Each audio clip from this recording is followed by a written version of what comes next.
back again. Okay, well, took my little break. Going back to work on the Gateway 2.8 gigahertz Celeron machine. Got a new name because now I know it's a 2.8 gigahertz. Found that in the BIOS. Okay, so it will run now. I haven't got past BIOS. The Windows XP that I did see the first time is broken now because of that bad blue screen. But it needs a switch put back in. You can see it behind the box that I have there to hold up my mic when I get over there. I got my hot glue gun ready and I plugged it in thinking, well, it seemed like it took forever to warm up. Well, it warmed up while I was getting everything else done, and it's dropped enough blobs out of there to do that about 3 times now, but I didn't want to unplug it and not have it ready when I wanted it. So let's see, let me get over there. Then I think I'll change over to my EndoCam scope. Let's see. I can't get it. I was going to say, I wish I had my wireless keyboard plugged in here where I could use it. But it's up in there. I plugged it into my laptop where I usually leave it, and I can't get to it without moving everything around. So it's not that big of a deal to lean over. But let's see. Put it back on cam 2, pointing at my work, and then I'll use my endoscope for the close-up over there here in a minute. Yeah, okay. Let me get over there.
Okay, there we go. Now I'll switch to my endoscope.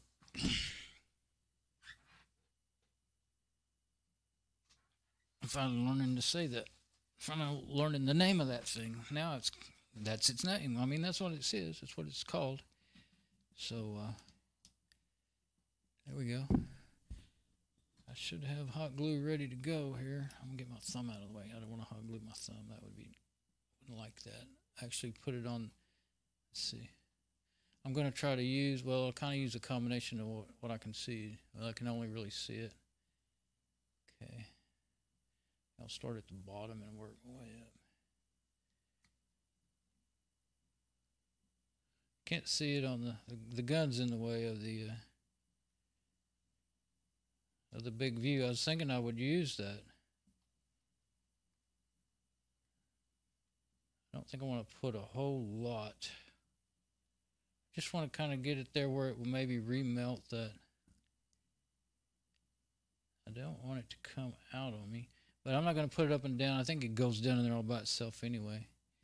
But I'm not going to put it up and down the sides. Started to, but yeah, that ought to be plenty. You can't see it. Oh, I'm mashing the button. My magnifying glasses are way over there, but it's so clear right now when it's hot like that. But I do believe there, yeah, I can see the reflection. It's completely covered everything. I wanted to make sure I covered all the exposed solder joint there so that it couldn't get shorted out if it touched, you know. I don't think it could touch the case because it's down in there. You got you got an indent that's probably about 3/16. I don't think it's quite a quarter, but and that's way down there, kind of below those. Those are sticking up past this part here. So you can see that, yeah. Okay, so now let's see how else I can get things so that I can. Oh, let's unplug this. We don't need any more hot glue because I checked my lights. They're in there good. I just yanked them so hard that they came out. Good thing they're soldered pretty good. And those others, they're fine. The ones I look at them on this light. Yeah, where I tried to poke through the insulation to test on them. I don't know if I ever actually managed to poke through it. That's some heat shrink. Heat shrink's a little tougher than just tape or anything like that. So, yeah, I think we're good. Oh, that one has 2 wires on it. Oh, they all do. But, yeah, so I'm going to... yeah, last time I touched it and got it all, half of it stuck on my finger. So I touched it just a little bit. Now I got a big glob bigger than the one that's on there on my table.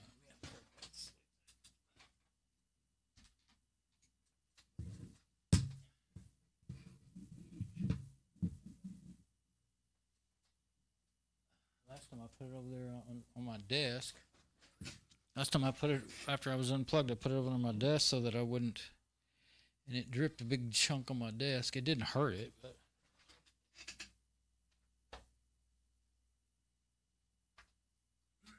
So I guess I'll do that again. And these chunks that have been here a while, they're ready to come off. And that new one, I need to stay away from it. It's going to hurt. Let it dry. That one's not quite all that dry yet. Okay, so it's unplugged this time. You know, the last time there was all this horrible noise in my audio from the time I started working on that hot gluing that switch until when I put it back in the machine, plugged it in. Or maybe it wasn't then, but at some point it started doing that during all my switch work. And I'm trying to see if I can find a way to do this. Even when I get it up there, it falls. So there's a couple of spots around here where you can set it and it'll stay. And yeah, it's really only that other corner. Thought maybe I could, I guess I'll just switch to the other camera because I can't, let's see, unless I could do it one-handed. Trying to figure out which way I need to go. If I was to try to do it one-handed. Well, anyway, let's just show my target and then I'll switch. There's just these holes in the front. There's where the wire goes in. And, yeah, there's 2 of them. And that's all there is to it. So, let's just get this out of the way. I should have switched already, but I forgot.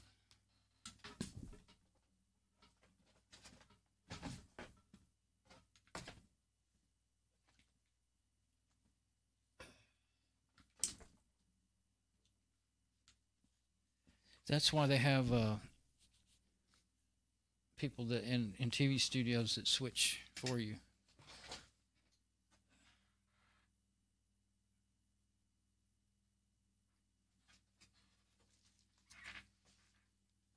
I forgot what they call them now.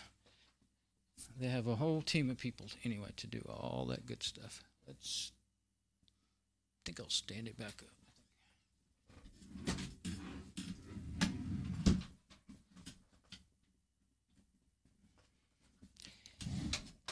Yeah, now I will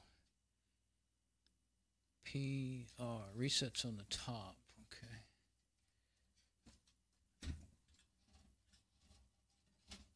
There we go.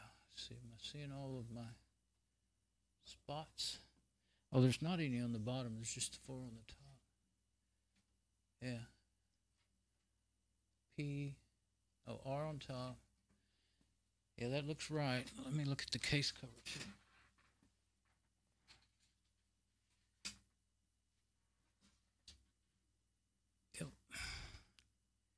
Yeah, that would be right. Because I'm going to put that on there too when I get it on.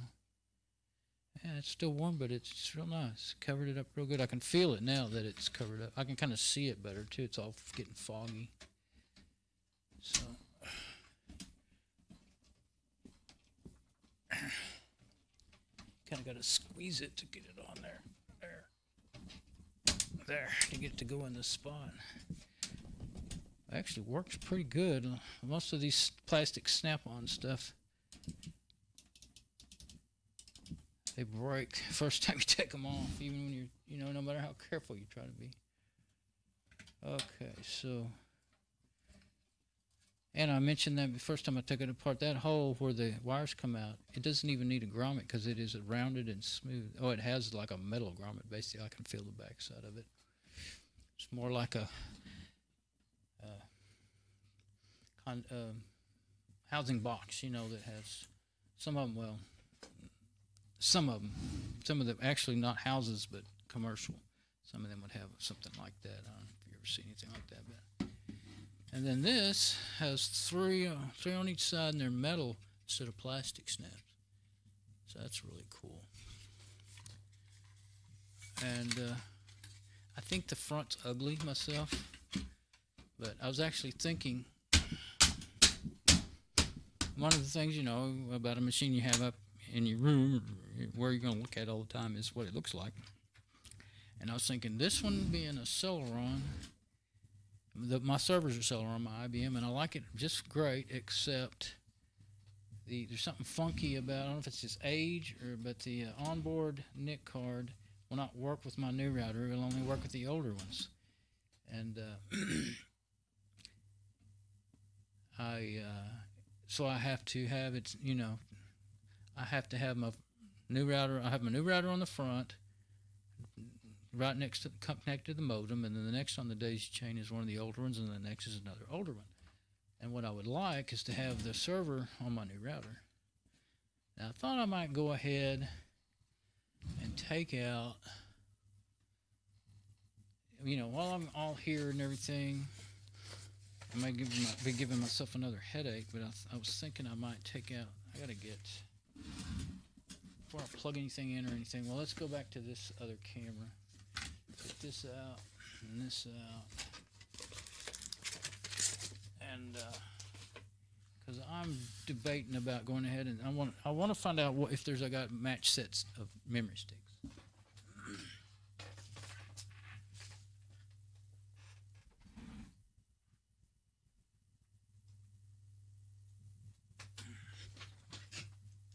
So I can put this somewhere up in this area. I don't know, maybe over here is the only place. I thought it would sit there behind the computer. Oh, well, it will if I put it right there. Okay, so this has all been out of shape. But it should read right side up if I turn it the right way. Let's see. That's wrong side up to the screen, isn't it? There we go. I think it's gotten switched. Did it actually turn? I thought I had it the other way. But anyway, that's good. That makes it easy for me to use. That's probably how I did it. How get it out of this case where I won't have the reflection. But, man, that's handy just for me to read stuff. So I like that. And I set the distance about right. I mean, I can get it a little closer if I need to. Well, there's still some light problems because I have my light up a little bit, but 256, and there's really, I don't know, there's probably something in that those numbers that would tell you what the speed is, but I really don't see anything obvious to me. Let's see if I try to get it a little closer. KVR 464 3A 256. Yeah, I don't know.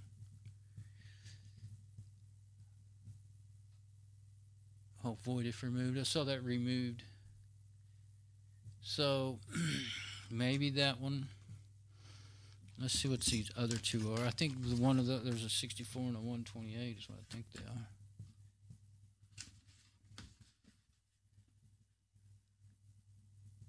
That's a 256 PC2100. So I know it'll match one of those. Okay. This is probably the, no, that's a 256 too. Good. And then what's the numbers on here? 256. That's 2100. Okay, so those are both PC2100. So that's a match set. So if that other one doesn't match the first one,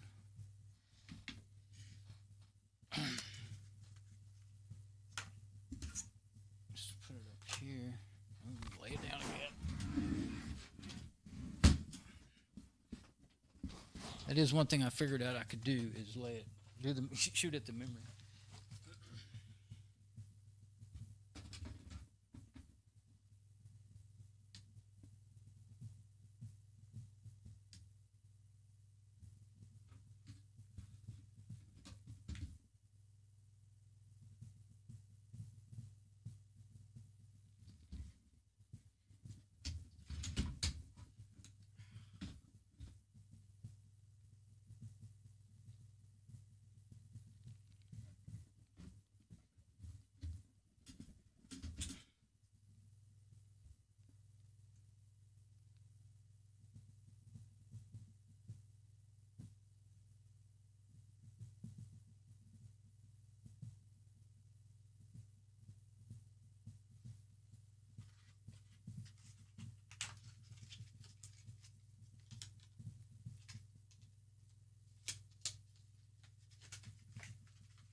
Okay.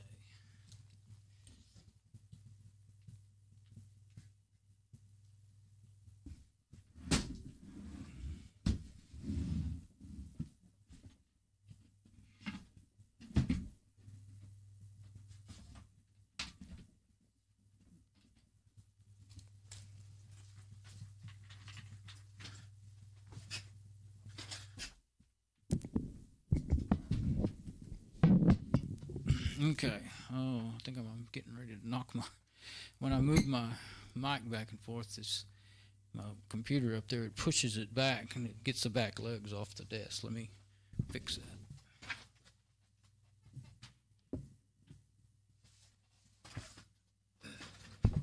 Probably moved it too far forward now, but it'll move it. Okay, now here we are. Now what I'll do, oh yeah, I need to move this so that I can see my screen.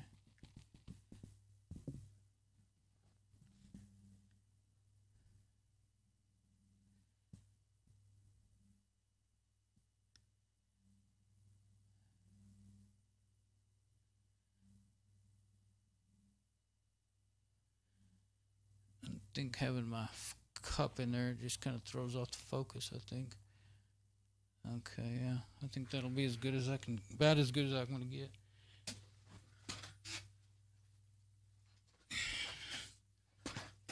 Okay, I remembered that I tried to boot to the BIOS, and that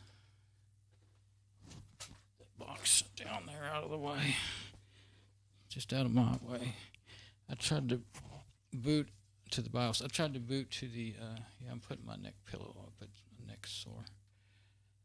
Okay, what do I want to do? As soon as I switch over to that machine, then that's what we'll see. So let's check our stream first.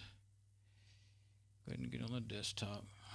I haven't checked it since I got started here, since the very beginning. So, yeah, I'm going to try. I didn't, now I realize I shouldn't have expected it to see my USB stick, because I realized all those funny sounding USB device, or I think it was USB device, I couldn't get it above the hard drive every time. Kept trying, and I think I just need to think straight and get it right, because it needs to be whatever it is. If it's got anything to do with USB and it'll make that work, then it needs to be above the hard drive. Or it's just going to try to go to the hard drive first. So, and I can do CDs, but I'd prefer to use my multi-boot USB there if I can, because I got a lot of stuff on it. I need to actually change it up and put some different things on it. Yeah, we're still live and everything, and okay, good. So let's go to cam 2. Whoa, nope. Go to cam 2. There we go. That's all right.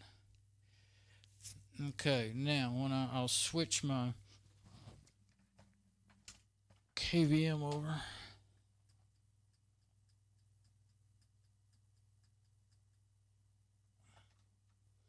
So that we both see what happens when we try to boot. Now we'll have to go into BIOS first. Actually, I guess I can go ahead and put my, well, let's put that stick that I wanted to use in there. And then it'll have a good chance to seeing it.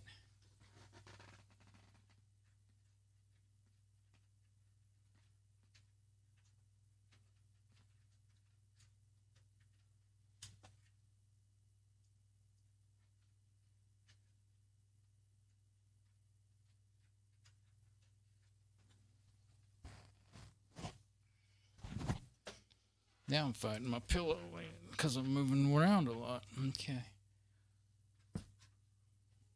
There we go. What was it? F2. I didn't do anything about changing that fan. It should be alright for now. But yeah, I have a brand new CPU fan that I bought for something, and I thought it was going to be different than it was, and it didn't fit what I had. But I can take the fan off of the heatsink that it came with and use it on this one probably. Because I don't think that vibration would be any good for running it very long. Alright, no SPD, non-SPD, what does that mean? I know there's the, it's probably just what I don't need. I think I'm going to put those two that say PC2100 in there. Non-SPD, SPD, I know there's, well, I'm going to turn it off and check that. I mean, it may be okay. I think I used it for a long time in another machine, but let's just go ahead and since there was, you know, the blue screen showed memory error, so heck, let's put two that should work in there, and then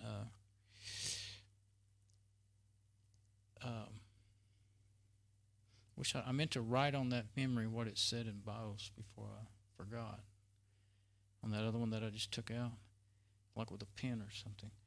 I'll write that on there. Non-SPD.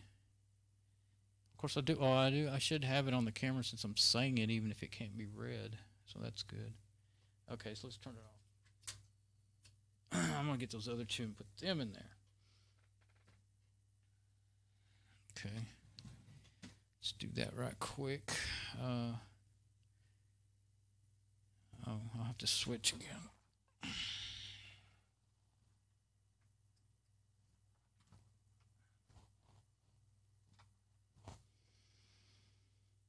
Okay, let's, since the endoscope's the only one you can actually see me doing memory with, I'll just switch to it. Well, let's switch after I get everything done.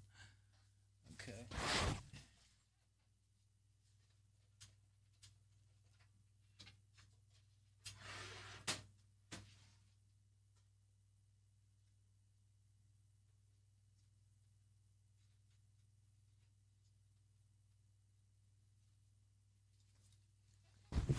Oops, bring it into the microphone. Okay, now we should be, yeah, that's not too bad.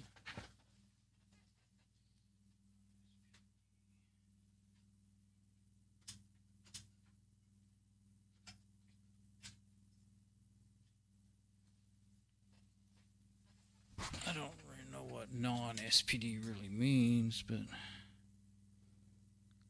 it might be, if I could think of the words, there's two types of memory, and you don't want to put those two types together. Give me some tape and put it on the back if I can. I think it's gotten all messed up, that part of it, so I better get the marker.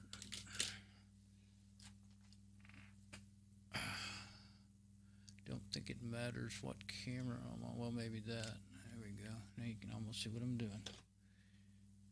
There we go. S. Can't write. I'll stick it on there and see. Yeah, that's smoother than that hanging out in the air there. Plus I can rub it on there better first.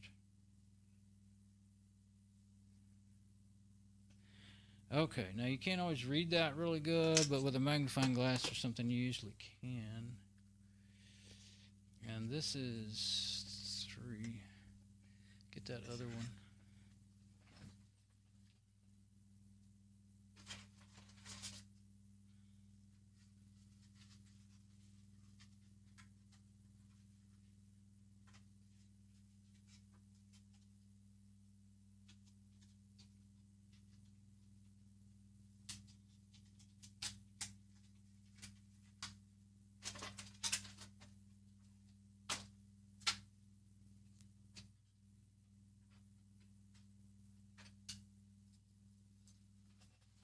Okay, now this one,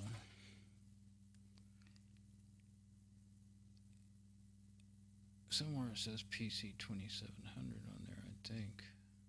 Maybe, I don't know if it said it in there or not. It's 333 in BIOS is what it calls it. Yeah, PC2700. BIOS, okay, this is the, oh. I wrote in there bad, maybe, question mark. Okay, let's put 333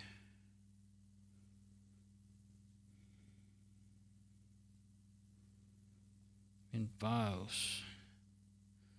That's all I want else on there now. Okay.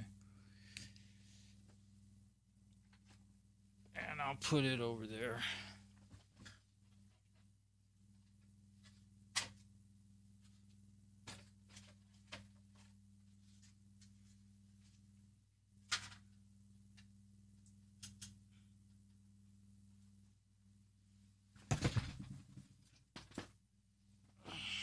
Trying to get that stuff off.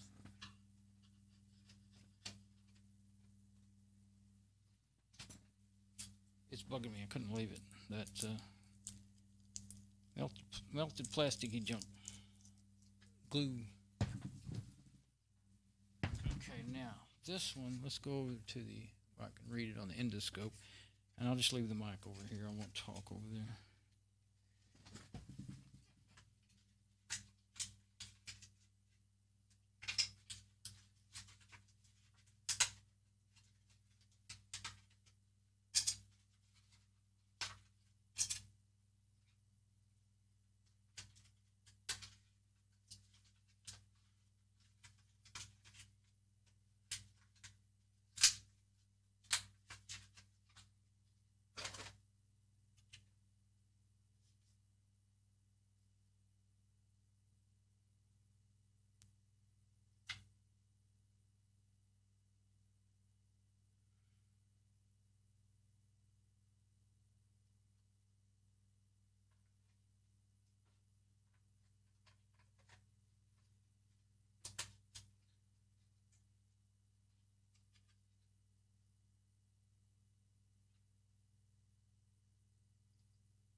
That one's only 128 megabyte. I must have looked at it wrong a minute ago.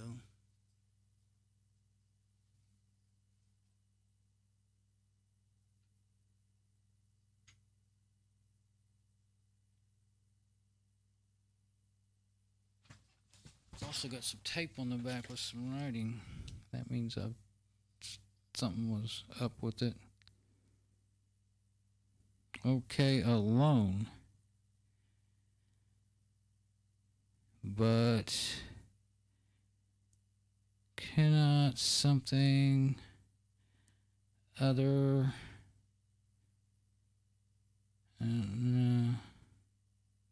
definitely I don't want it anyway, but okay.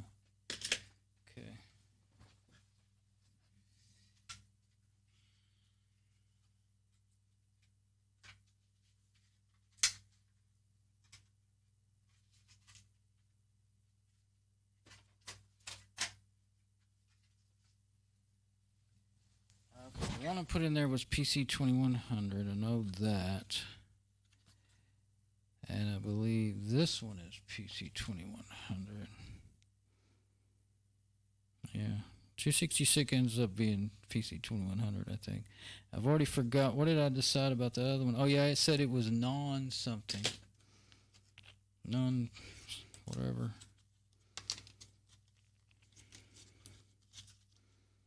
I don't know if I can read that through the case. I've already got it in the little case. Oh, I'm not even in the picture. Let's see. Well, it doesn't matter. I'm going to use the other one.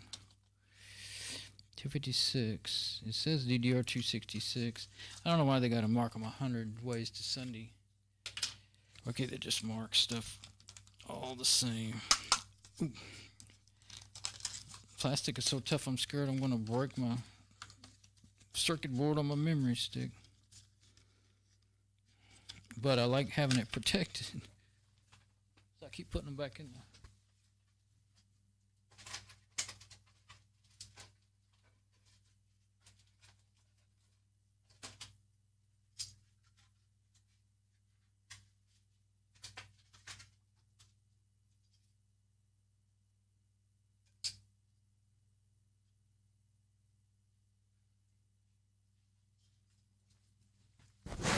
I was going to use the cam thing and I forgot to switch to it.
Well, that one on I ended up putting the last one I put in there. It's a lot taller enough for me. I thought it didn't go in all the way.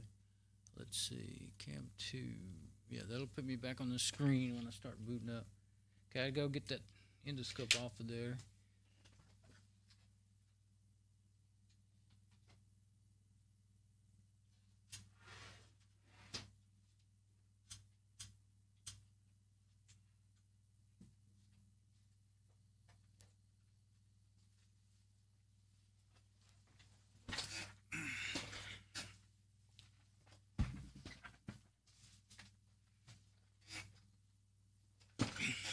Okay.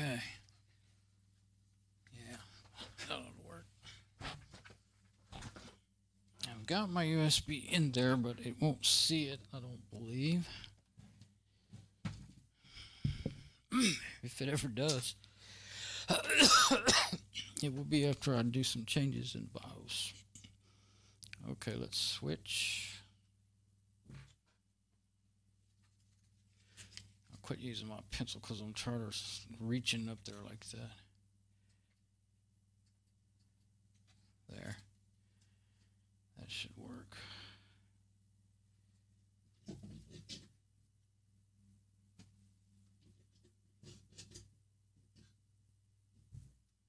Nearly yanked my other camera down from the rack up there.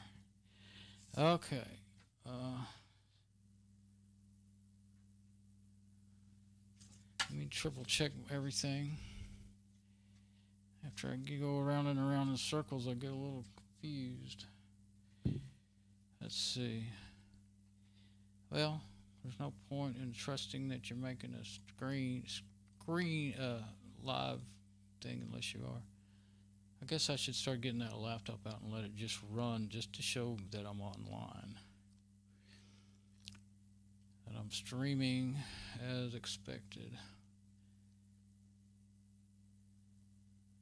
It would speed things up if I would like set, well, I don't like it that way, but set the browser to load the last page. You can do it that way if you gotta wait. You don't have to do it before. You don't have to wait for everything to completely load. But actually, that one home page with all my news stuff on it, sometimes it doesn't load for a while, or have to reload it. Let's see. Okay, we got a good stream. Everything looks okay. Okay, I know it's a pain, but there's no no point in thinking you're streaming when you're not. If you're not. Okay, now go back to the other computer on my KVM switch. There we go.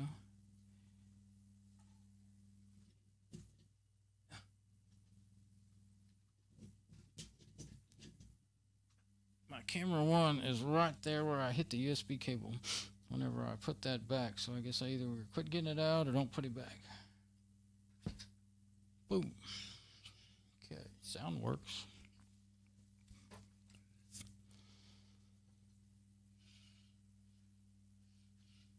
I admit to, if I wanted CDs, I didn't get them out. Oh well. Can't remember everything. I can't remember much of anything. Oh, those lights are quite bright once they're working. The green and red activity lights.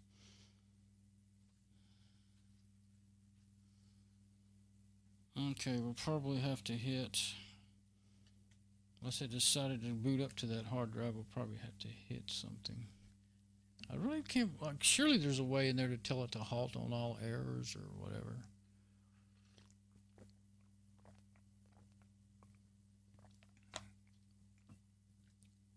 Gotta be careful with my cable to this camera because it can. There, I think that'd be better. I could set my water on it when I set it back down. And that's actually the one we're showing right now. Yeah, they got that broken Windows XP. Okay, so the hard drive is there and it's seeing it. It's just that XP is broke now. But of course, I don't care about that. I was gonna, whatever I did with it, I was gonna get rid of that. Hope I didn't move that camera. That's the thing. I was kind of moving around on that USB stick. F2. See, there's no way to tell other than having your live stream on another machine or switching back and forth to get there and look and see how you're aimed by looking at the OBS preview. I'm gonna go over there and look at the OBS preview, make sure I didn't mess things up. I've messed them up before and not realized it and gone for a long time, and it's so aggravating to look back at something like that. Okay, so it's okay. Alright, so system time 0908. 0908. It should be 0809 or 8. Yeah, this is not 09, this is 08.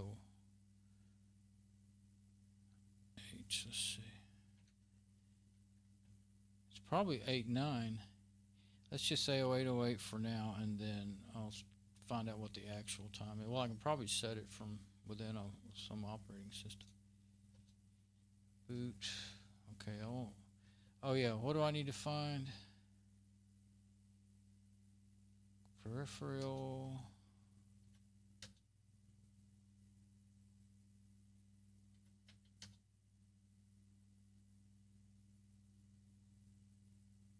Yeah, I need to find out.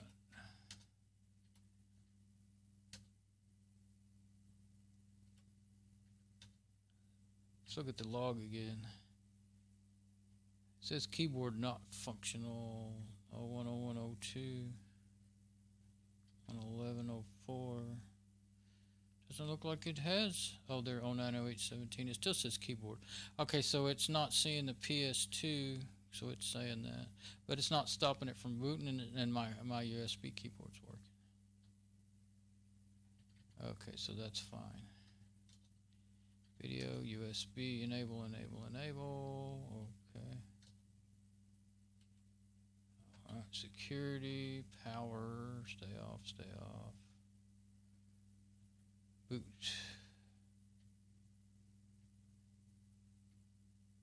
Yeah, USB boot enabled. Boot device priority. Oh, that's not showing anything now. Huh. I wonder if that thing I didn't know what it was a part of the network boot. There we go, mass storage device. A lot of time that's what they call it. There. I bet that's my USB right there.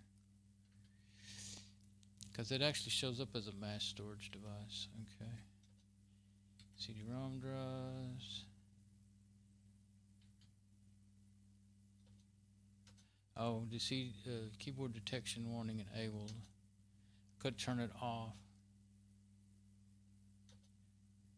But I think I'll leave it alone for now. Well, wait, will that mess up? Cause it to? Well, it hasn't been hanging up.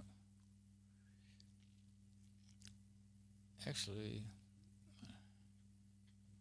mouse detection. Let's leave all that like it is for now. As long as everything's working. Yeah.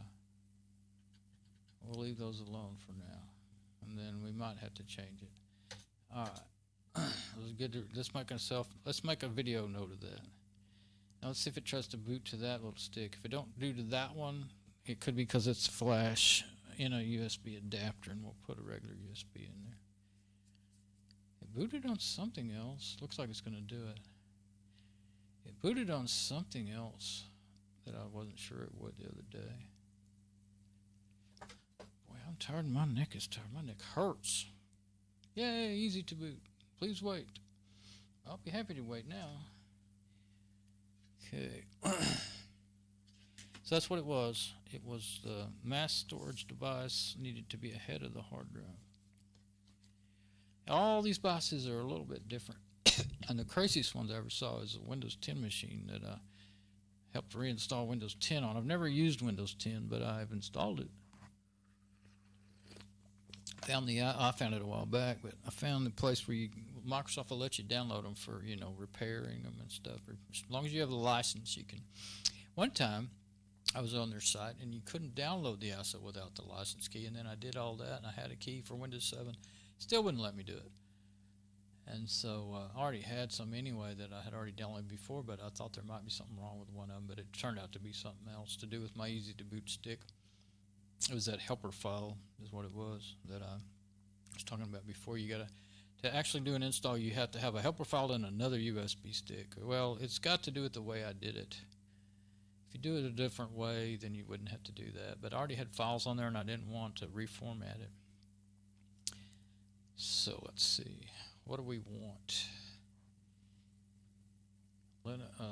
Linux, Windows, boot the first hard drive. Let's just see how something. Let's boot into a Linux distro and see how it runs. See if it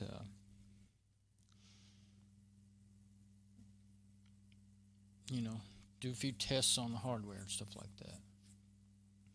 Matter of fact, I'll do parted magic because I can open up remote desktop. Oh yeah, I remembered a while ago that kind of memory, and I forgot again. Buffered and non-buffered memory. Non-buffered memory, most desktop machines usually have buffered memory. But some of them could run on non-buffered, but most of the time it would be buffered.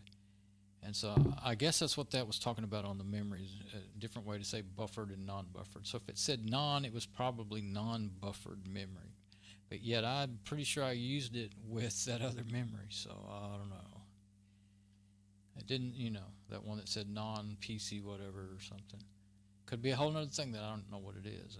Let's see, I've got Debian and Fedora and all that stuff, but I'm going to go with Parted Magic, 2013. Actually, I might want to run 684. Well, I don't think it needs an old one. The old one is i486. This is I think it's either a 586 or a 686 machine. Can't remember now. Can't remember if the Pentium 4s or which they are. Let's see if it'll run 64-bit. See if it's a 64-bit processor. If it errors out, we'll know right quick. Heck of a way to find out, huh? Yeah, if this is a 64-bit processor, that's the other thing. My IBM's a 32-bit, and I can't run Fedora on it anymore. I'll have to go to Debian. But if this was a 64-bit, then I could put my 2 gig of RAM in it that's in my IBM, and assuming it'll do 2 gig of RAM, and then I don't know what kind of video memory it has in it. But it's taking a little longer to go on through the next stage. I'm beginning to wonder if it's going to work. But yeah, if I had a 64-bit that was quiet and didn't make a lot of heat, then that would be the server I would like to have, because then I could still run Fedora. I really like Fedora. It's so much easier to set up and do. Actually, well, yeah, it is. It is for a desktop, desktop laptop, especially for a laptop. That's hard. I put Debian on my laptop, and I had to go through and follow all these command line instructions to get that darn Wi-Fi driver working. It didn't end up working, but OBS Studio I can't get that to run in there, and it runs. It's really easy. It's in the It's in the repos in Fedora. You can just install it from there. I got a feeling this was a slow way to find this out. I should have went 32-bit, I think, and then looked in the hardware stuff, diagnostics. I'm going to say it's probably, sometimes Parted Magic is really slow to boot. That's the only thing. I'm going to see if I can reboot. And yeah, that was dumb. Especially if I'm in the middle of making a live video.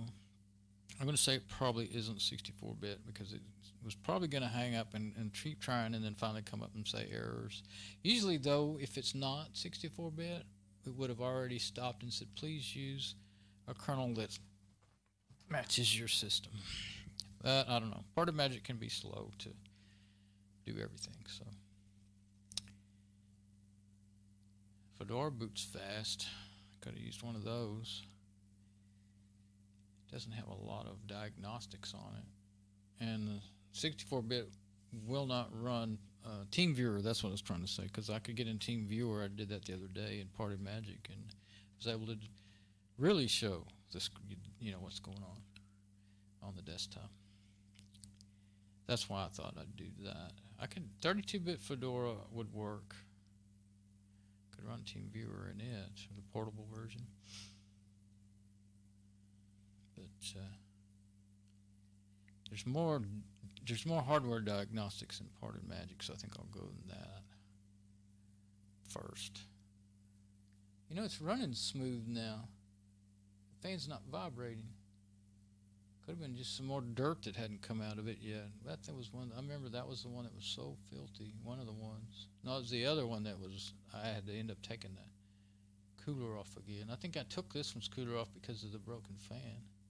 I think the heat sink off the CPU. But it's smooth. It's not making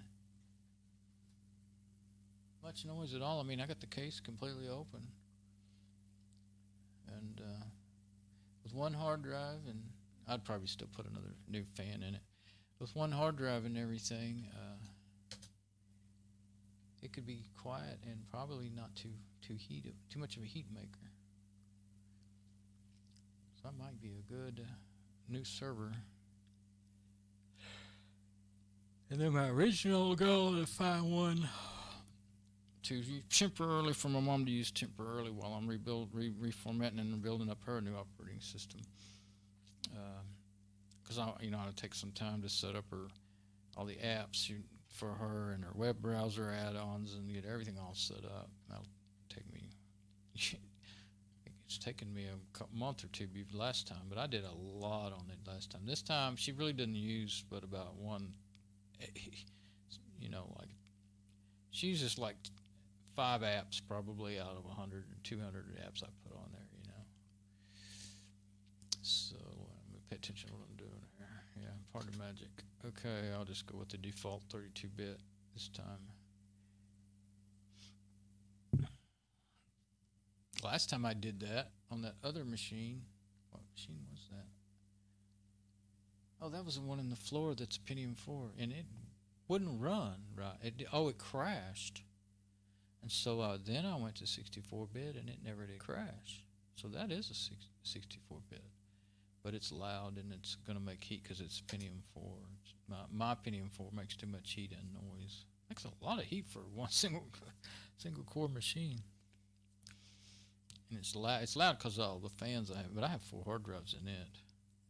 No, that was not. It doesn't have 4 hard drives in it. I think I might have had that many at one time, but it's that. Well, that one could make a good server if I took all the extra stuff out of it. That you can probably see it. Call it the red-black BIOS star because it has red lights and it's black and has a BIOS star motherboard. I watch it sit right here for a long time, the same spot. Open up iNitrid IMG. Anyway, that's my Fedora 14 system that I used for years, and I built it out of it was a broken machine that got hit by lightning or something. It was a Gateway, I think. And I bought a new motherboard from BioStar. I don't even know if they make them anymore, but I wouldn't buy another one, that's for sure. I had 2 of them, one for my mom, one for me. Hers is AMD, this is Intel. It's only a 1.8 gigahertz, but that's, I got all the other parts for free and kind of trade for working on a machine for somebody. I think I might have got a little bit of money from them too. I can't remember now. All these machines I get from my old neighbor is all just kind of pay. I help him with stuff, and then he'll give me machines when he gets tired of the ones he's got and he wants to get rid of them. Sometimes he'll get something from work, like the one I'm using right now. He brought me that straight from work. They were going to throw it away, and that's actually the best machine I've got right now. Quad core with 4 gig of RAM. And you can't. It's like a laptop in a box. You can't. Has a brick power supply, laptop processor. So you can't add. It has a PCI slot or 2 in it, but there's no AGP or PCIe or anything like that. I think that thing would have booted. Well, now see, it finally came in. That other one might have booted. I don't know, but that's all right. We'll find out here. So anyway, going around and around, but I figure I might as well tell stories while we're waiting on stuff.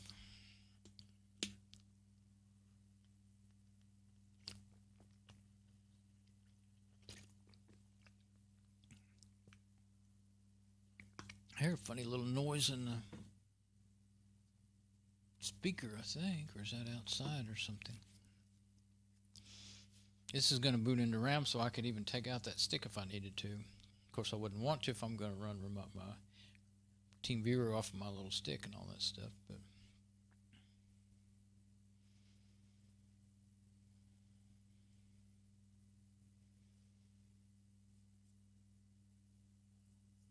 what's it say about the drives? Now, it's not errors, it's just telling what it did. Okay, but CD-ROM and all the drives and stuff.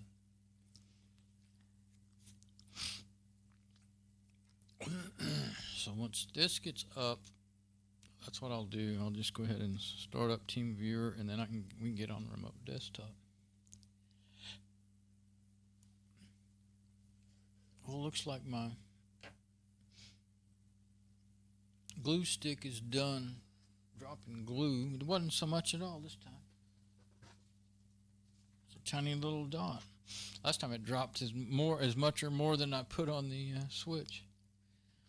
So I'm glad I didn't cut that all those wires on the switch just to test them and everything. I would think after when I was younger, my memory was sharper. I did remember how to do all that stuff. Now it just kind of comes and goes in bits and pieces. But I would have been completely sure, of all my tests and how to do everything. I forgot more than you'll ever know. Ha, ha, ha. I used to love to say that. When I was like 30, 35, I'd say that to these 18-year-olds I was working with. Little did I know that day would come. I just wanted to bug him. Yeah, we always wanted to pick on each other. I only said it to them when they wouldn't listen to me. I was trying to tell them something and they were being stupid, And I was trying to tell them how to do it and that wouldn't cause trouble for all of us or make us have to redo it again later, or whatever. That's when I was working in the cabinet shop. But anyway, just one particular kid I used to like to pick on a little bit. He was always bragging all the time. And let's see, here we are. Okay. It was good-natured. I wasn't being mean to him. I liked him. Let's see. System profiler, disk health. Well, let's start with disk health. That's one of the most important things. Oh, forgot. I wanted to get my TeamViewer, didn't I? It didn't actually open up yet. Maybe it wasn't completely through booting. Oh, it's using all the CPU right now. Okay, now it's going down. That's kind of neat to have that right there on the right here. That's what all those colorful stuff is. Now it went down. I bet it's going to open up that disk health in a minute. I won't open anything else up until it. I forgot this is just a single core Celeron with only 512 megabyte of RAM. That's a pretty low-powered machine by today's standard, isn't it? But you know what? They were pretty powerful for just fine for XP when it first came out. That's all you needed to have a good running XP machine. I started out with 256 megabyte. Yeah, I think that's how much. Could have been less. I can't remember. With XP, I mean. Before that, a lot less. I don't know if that didn't take or what, but what I want to do is see if I can get that opened up, that mounting app, disk mounting app, and then yeah, the RAM, it's only using 77 megabytes of RAM, but it's using up lots of, now it's back on 100% CPU when I clicked on that.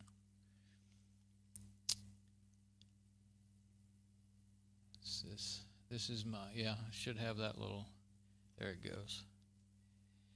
We got our little disk mounter.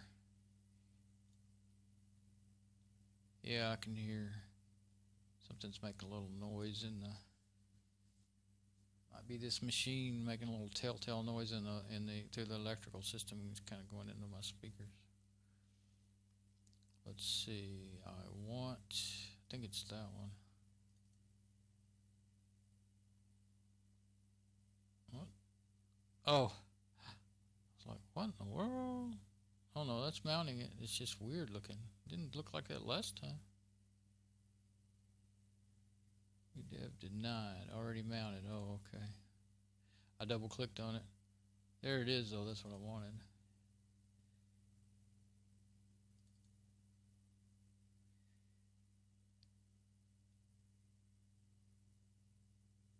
TeamViewer. Okay. TeamViewer 12. RGZ. Archive Manager. Manager.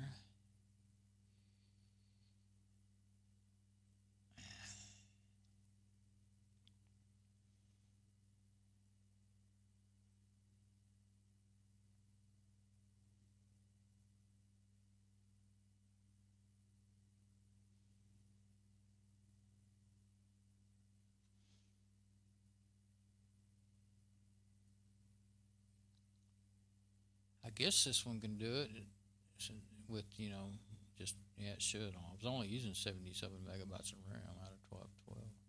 There's something that shows an error, but I can't tell what the error is. It's just a well, it's a red circle with a minus in the middle. I don't know. It's a bit slow.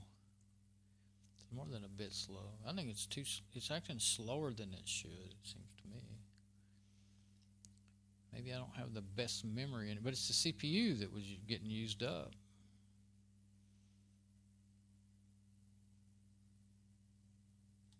When I do that, I can hear it in my speaker. So it must be well, that other power supply was bad. This one may be a little noisy or something else. Maybe it's something to do with this motherboard or the fan, like that CPU fan or something. There's only, well, there should be a fan in that power supply, and then I'm pretty sure there is, and then the one in the CPU. I know there's a fan in that one. I don't remember if when I had it when it was outside. I think that, yeah, when it was still in that other machine, I think I stuck my camera up to it. I don't know what's going on there, but I don't think my archive is going to open up.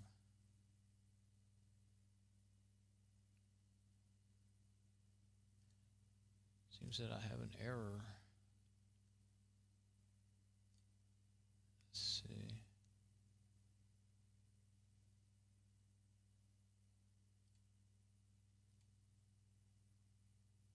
Let's put this down here. Try again. Maybe I did something too fast for it or something.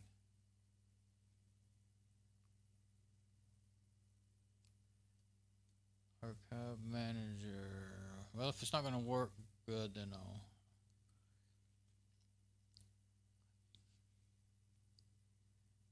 keep fighting it. Yeah, there seems to be something wrong. I don't know what it is, because it's just a red circle with a minus and a close. It doesn't tell you anything or do anything.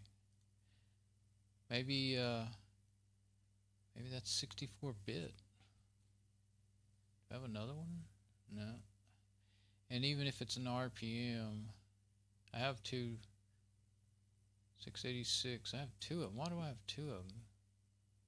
1207, 1207, 510. Looks like there might be slightly different versions. I don't know. No, they're not different versions. Maybe those are different numbers because I downloaded it twice. But I don't think this is an RPM distro. I think it might use some Synaptic, or let's see. I remember a long time ago you couldn't add anything to it.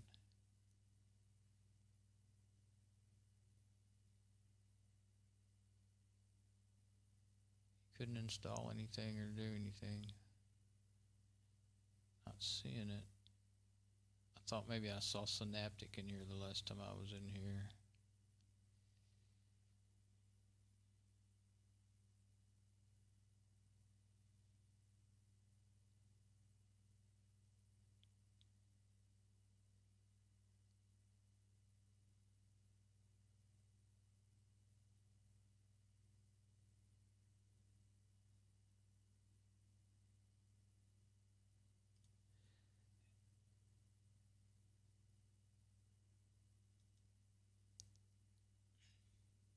Yeah, the only choices are archive, open with Archive Manager, and that's all.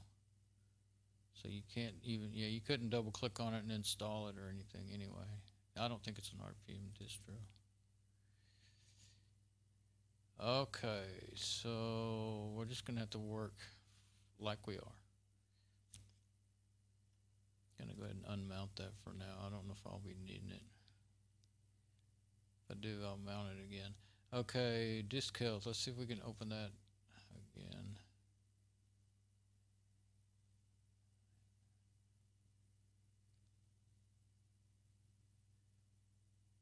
goes. Probably just wasn't quite done booting up. Storage device, combo LT. Okay, that would be our CD, DVD. I mean. Okay, let's see what we got here.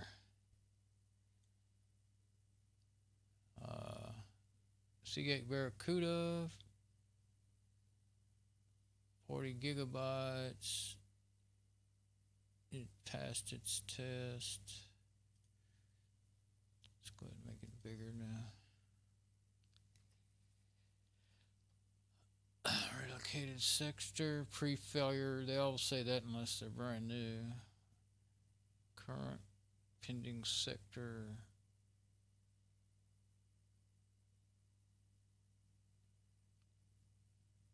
Yeah, okay, continuously. Capabilities. Has smart capabilities and all that. Logs.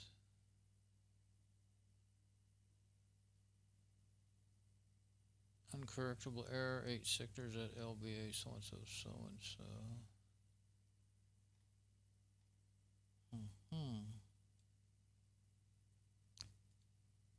I kind of wondered if it ran scan disk, because that's XP, so scan disk on it, if it would fix that boot. But I thought, well, why fiddle around with that? And it's done enough testing, really. I mean, you could do that, but it did enough just opening up the app to see what you need to know, what I want to know. So, system profiler. I think that's a pretty good one.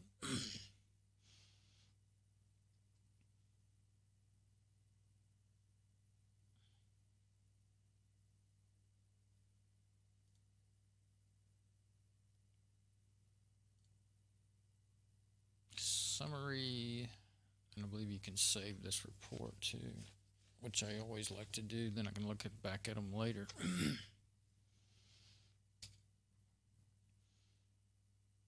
Okay, yeah, 2.8 gigahertz Celeron, memory 499, 97 used right now, megabytes, running Parted Magic. Resolution is 1920 by 1080. My keyboard, CD drive, operating system Linux, Parted Magic,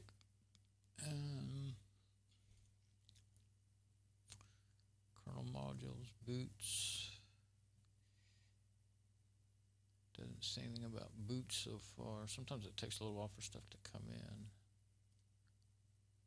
Languages, file systems, display again.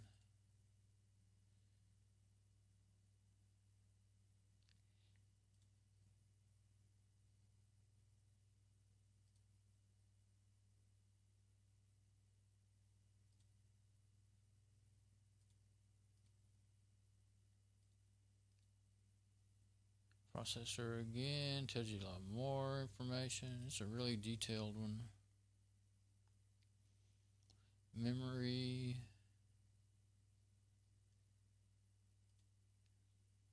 And PCI.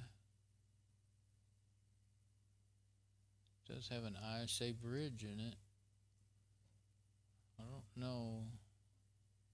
I don't know what would be working on ISA when it has only PCI slots. Not quite sure. No printers, no battery, sensors, input devices, storage, and the Seagate.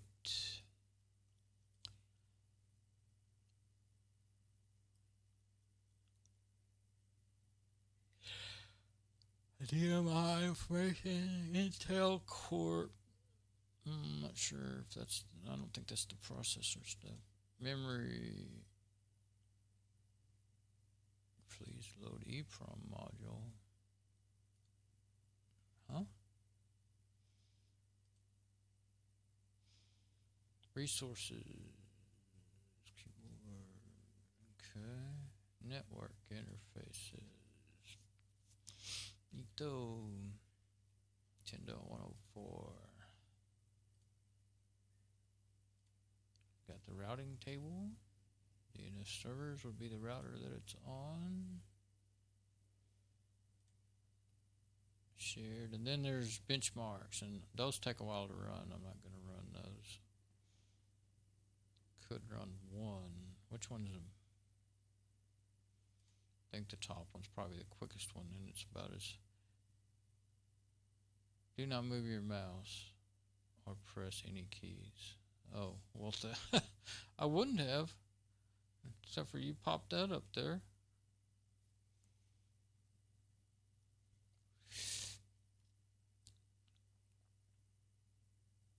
Benchmarking, please do not move your mouse or press any keys. I always move my mouse over to what it is I'm going to read because I'm probably going to hit cancel or OK or whatever.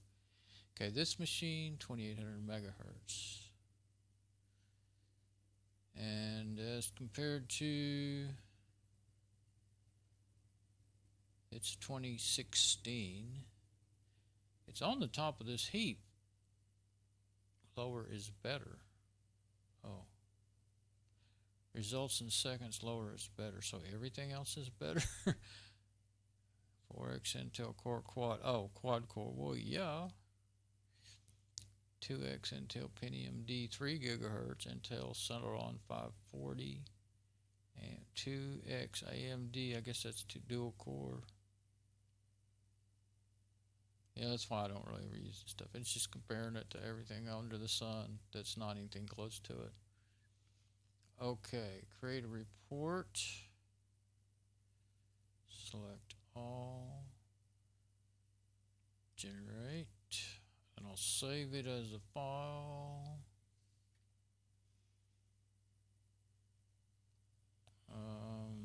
Let's see. Where do I want to go? I want to go to my. Should have not unmounted that. I need that. Uh-oh. I just screwed up. This, I want to mount that. Yeah, it's kind of acting slow. Oh, just went away. Hope we didn't crash. I don't think so. I don't know why that went away. I was just trying to go. I didn't do anything yet. I just wanted to look at it. I did close. Well, that was a long time ago. I closed the file browser a while ago. But if I save it in the live system, then it'll be gone. I want to save it in the in my little personal files folder. I don't know. Last time, oh, it's at 100%. I need to quit giving it stuff to do. There we go. There that is. Okay. Wait till that goes down. It doesn't run very good. I don't think it runs as good as my IBM. Well, it has 512 megabytes of RAM. RAM makes a difference, I think. If you got more RAM, you won't. Even though, see, we're only using 83 megabyte of RAM. But I swear, if you have lots of RAM, then the CPU doesn't get used up as much. Maybe because it doesn't cache as much to the hard drive.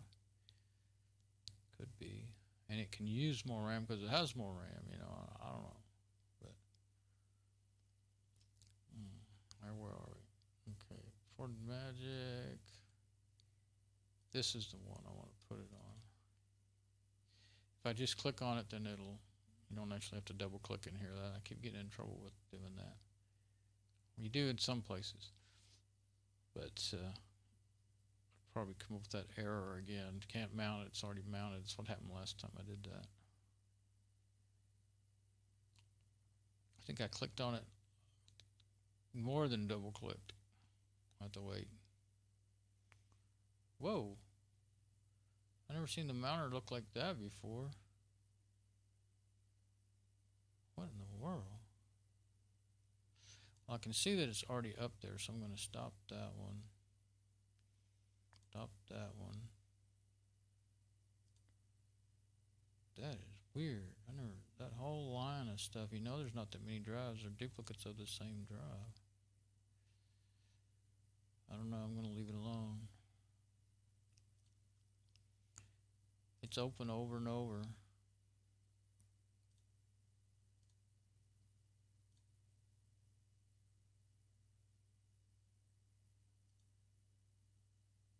Okay, now this time I'll just click once. Maybe it'll work.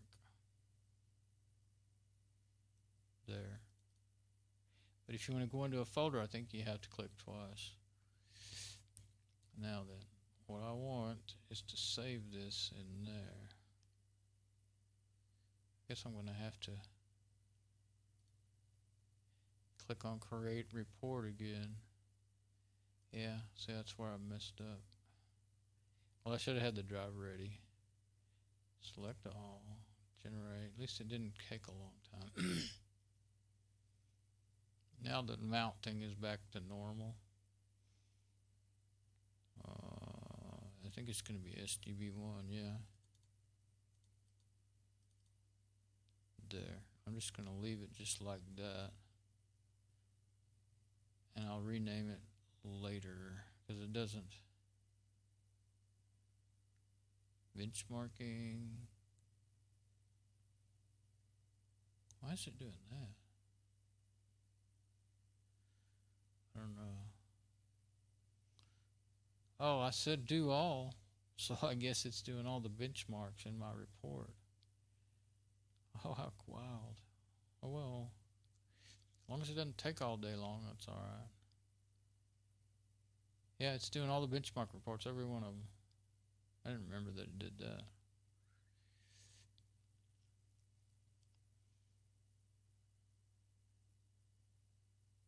One, two, three, four or five of them, 6 of them, I don't know. It doesn't show you which one it's doing. It just looks the same every time. Benchmarking, please do not move your mouse or press any keys. Okay, I won't. I wonder if that's why it was acting kind of crazy. Oh, down at the very bottom, benchmarking FPU ray tracing. That's down below what I can see, so maybe that's a good sign. Now, GPU drawing, I do remember seeing that. There it is, it's actually doing it. Alright.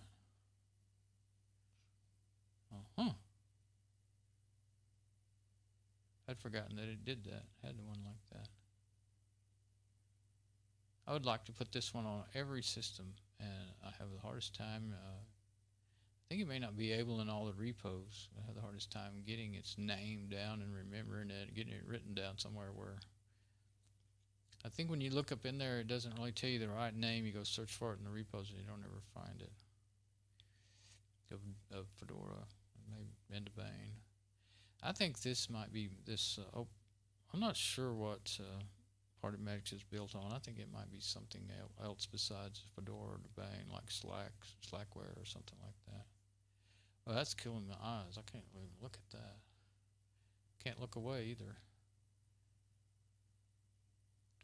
Don't keep looking.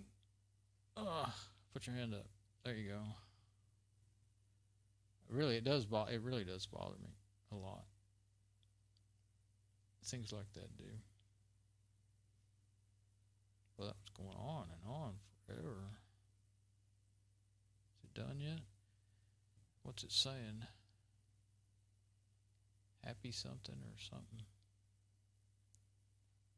That's a long GPU test, to me, anyway. It's going to be tired when it's done. It's not hanging up and, like getting behind or anything.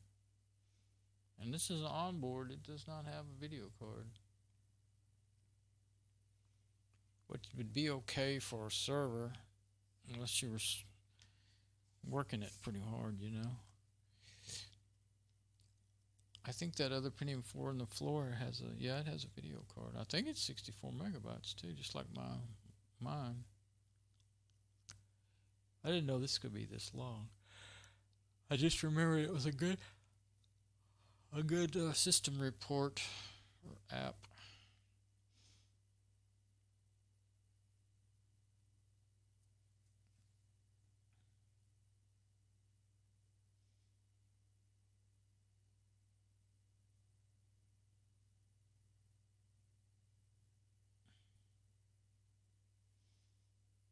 Man.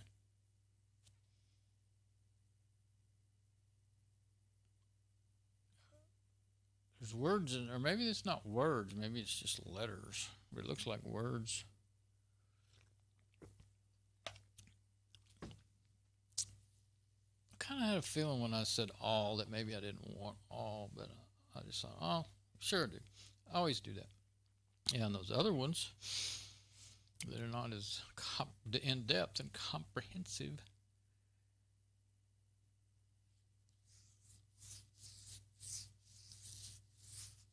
I've got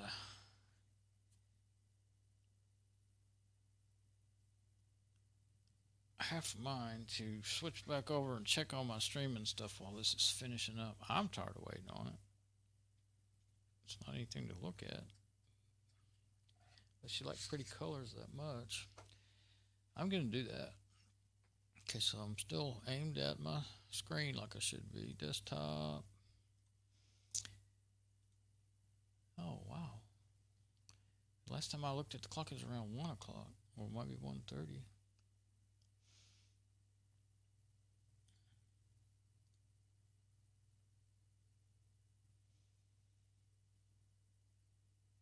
Thing's making some sort of little noise now.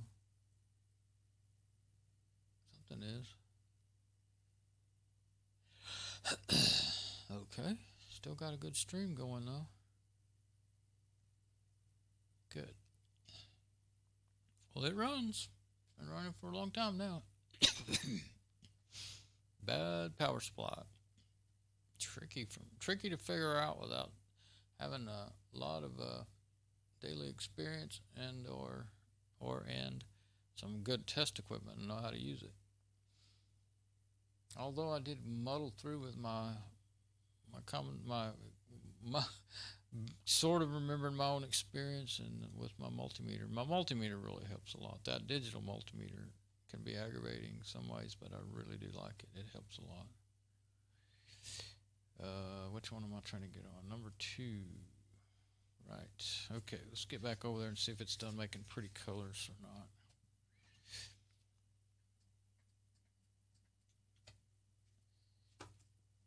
No, it is not.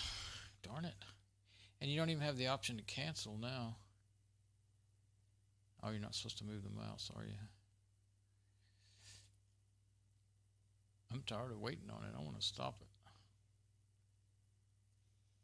It's not even going to really mean anything to me.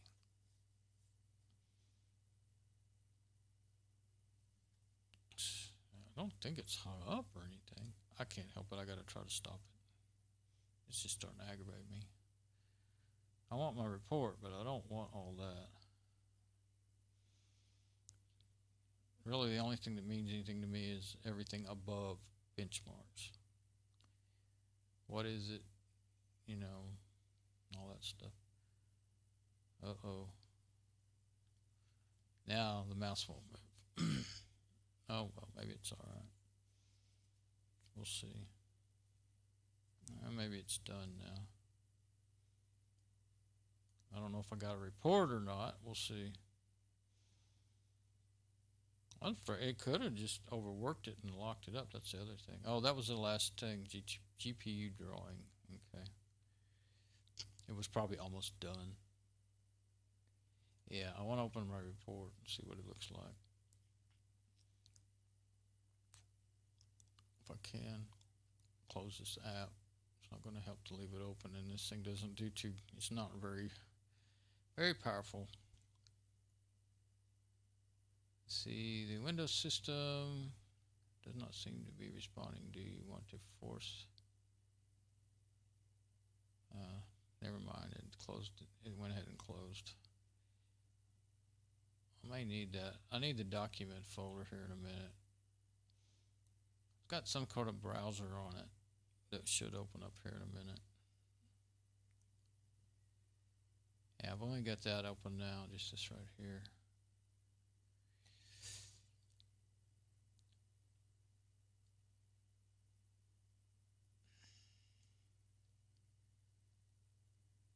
Let's see. Yeah, Firefox. Yeah, see, it's at 100%.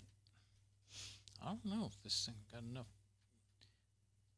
got enough juice to be the server I would want or not.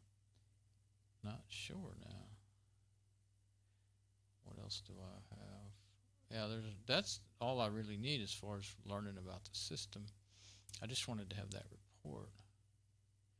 But look at there, just stuck. I'm sure it's doing that because it's trying to open up Firefox. I could close that. I can open that file browser up again and later, I guess. That probably won't come back up. Yeah. Doesn't want to come back up now. There it is. Close it to give it less to do, because it's still trying to open up Firefox, I'm sure, to show me my report. Sometimes it's better, especially on these older machines, to go ahead and open up Firefox and then open up your file in it. It seems when you try to open it up to a local file, it really gives the machine too much to do for some reason. When you do it, like especially from like another app like that or something. Just sitting there, 100%, just working itself to death. And all the, up there, CPU history is all full. But it's still, it's only using 100 megabyte of RAM, 498 available. It's not using up the RAM.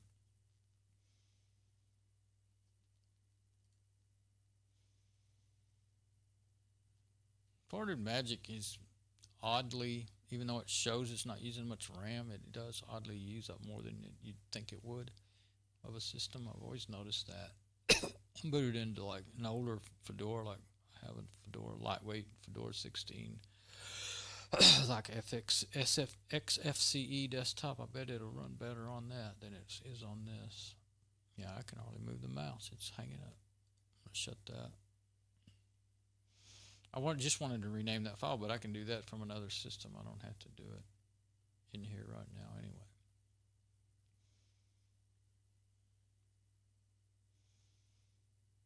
Still hasn't opened up Firefox. And that still hasn't completely closed. There it goes. Now, I don't know if Mount GTK, so last time it stayed open, and then as soon as I tried to look at it, it closed. I'll go ahead and try to look at it, see if it closes. I went over there to try to use it, and all I did was just put my mouse over it to try to figure out which one was which, and it just closed. I don't know why. And that's still at 100%. So I don't want to give it anything else to do. The only thing running now is Mount GTK. And Firefox, I'm sure it's still trying to open, or it wouldn't be at 100% like that.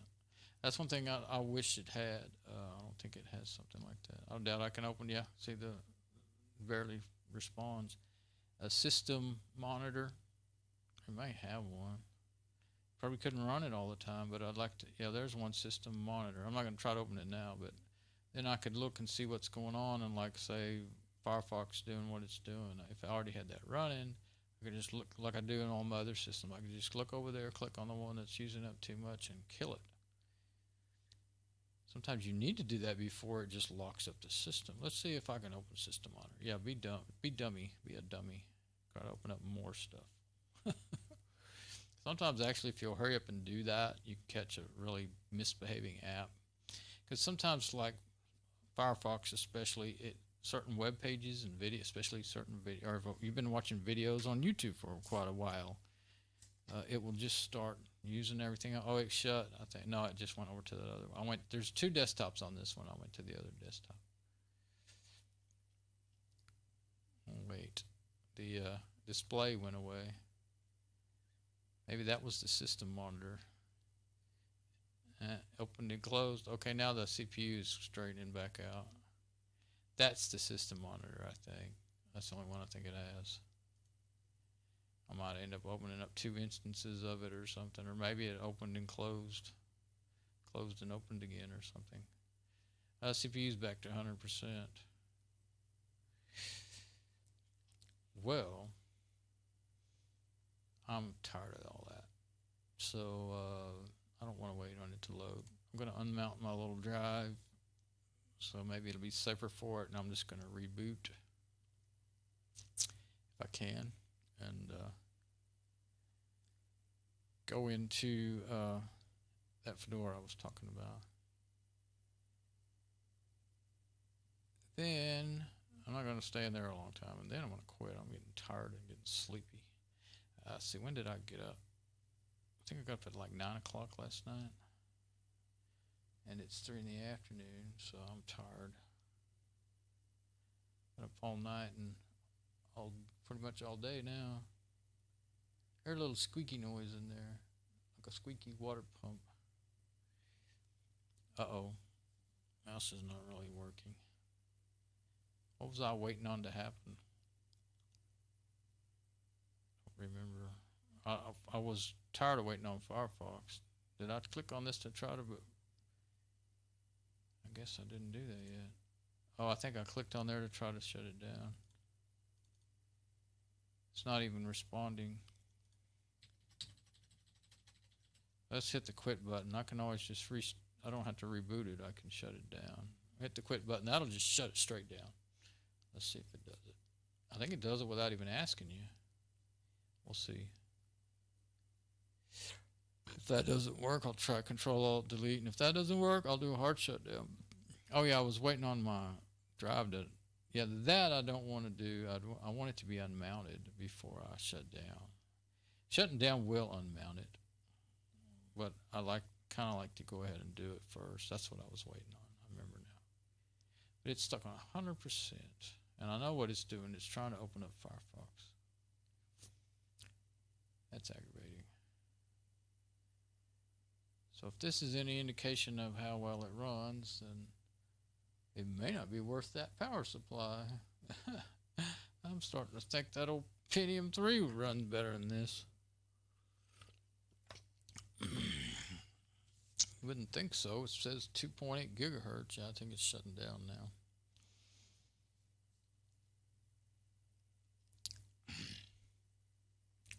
That system mount, or that mounting app, well, just because you see the little square down there doesn't necessarily mean it's still running, but I'm on the other desktop. I can see because it's blue. It won't switch now, I don't think, because it's shutting down. But oh, it did, but you can't see it, but it is still running. But shutting down, by the software like you're supposed to, that will unmount everything.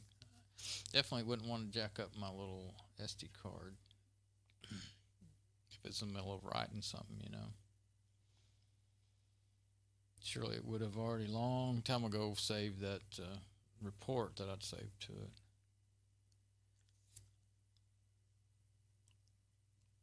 So, imagine how... I imagine this is still more powerful than a Pentium 3. But...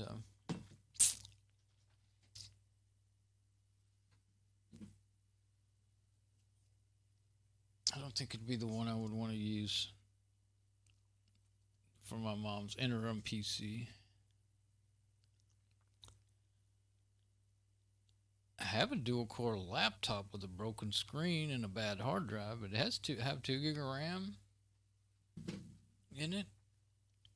I bought RAM when I was getting it really cheap. I think I paid like $10 a stick, or maybe $15 for that. And I had bought a power supply for it for about $8 or $10. They went on Amazon. But I didn't want to buy a hard drive for it and I didn't want to buy another screen. But you can use them for like a desktop. But you need a hard drive. And I don't think, the only thing I do have that could be used is that 32 gigabyte SD card, but that's not really quite big enough, really. And I use it all the time for my work, on stuff. So It would really make it hard for me to do stuff without that. I really don't want to reformat that easy to boot stick now that I've got it going. It was hard to set up. Come on, machine, shut down.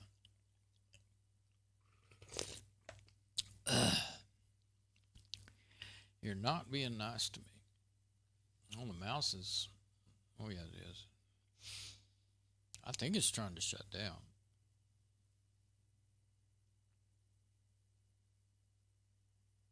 The only reason I don't want to just hard shut it down is because I don't want to... It shouldn't be writing to the SD card, though, after all this time. Shouldn't. But that's what I thought. Well, I accidentally forgot. I was backing up the Google Photos with my... backing up the pictures and videos on my backup USB hard drive in my Windows 7 system. And I shut down my other system, and I needed to leave a power strip on, the one that goes to my power supply. Now I'm starting to...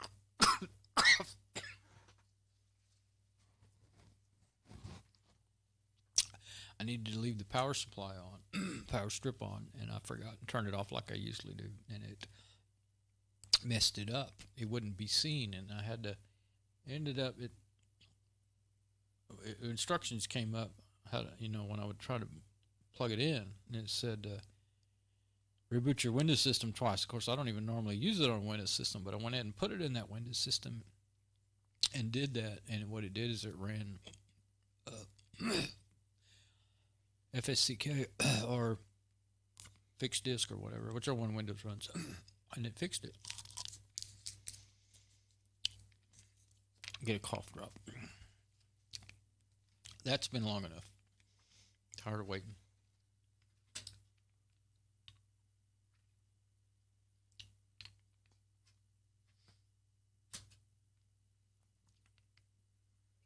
There's a red light in the bottom of the motherboard that comes on when you start it up on the inside there.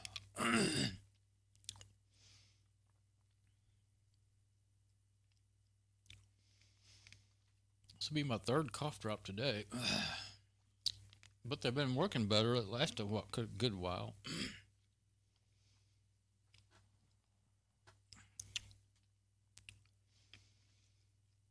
Easy to boot. V1.83. Please wait.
Okay.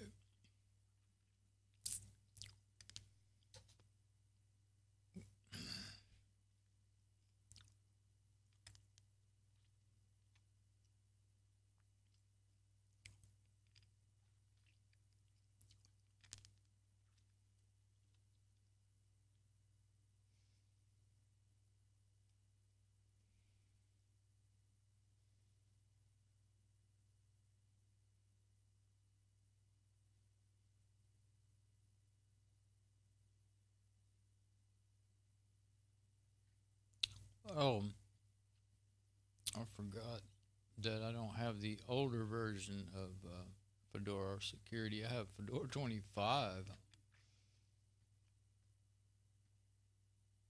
What's that one? 26 Alpha. I think it wouldn't be a lot different, but that's Alpha.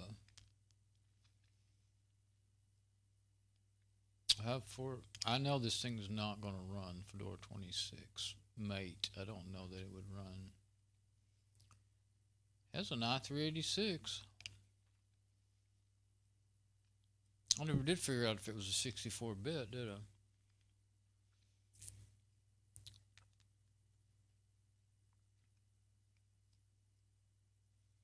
Mate.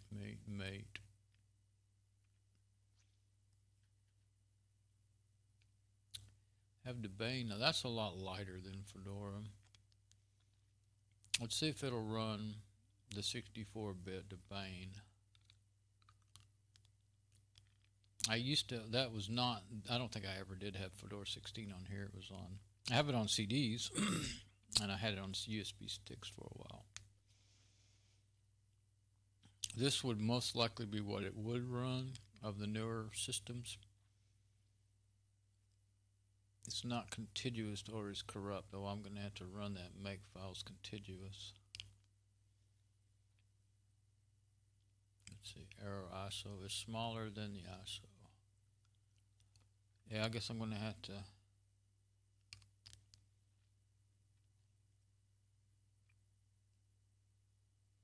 It says you can press enter to try ISO boot. I'll try that.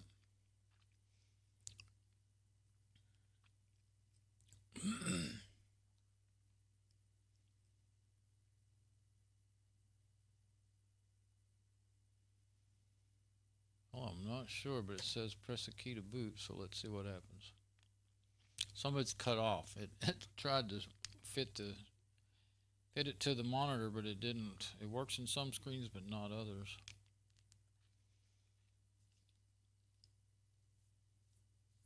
Well, what I want to do, I want to take some stuff off of here and put some other stuff on here, so I need to do that and then run that. There's a little app you run to make files contiguous. It's kind of like it's basically defrag, that's what I understand, for the, especially for this little easy to boot system. Defrags your ISO files on your SD card.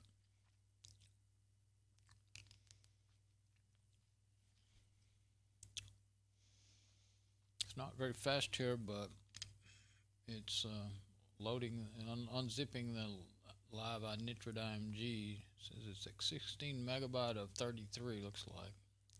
Now 24. I don't know if this is going to work or not at all. Don't really remember any of them ever booting when it said you need to run make files contiguous, but it didn't see any other option like it's, you know, quit or whatever. So.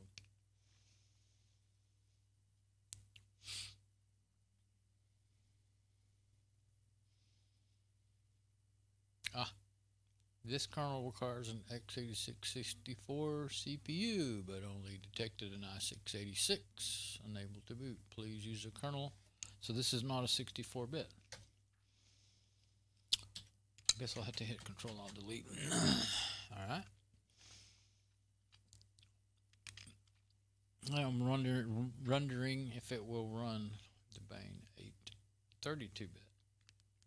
I think I'll try this other. I kept thinking I should try it anyway.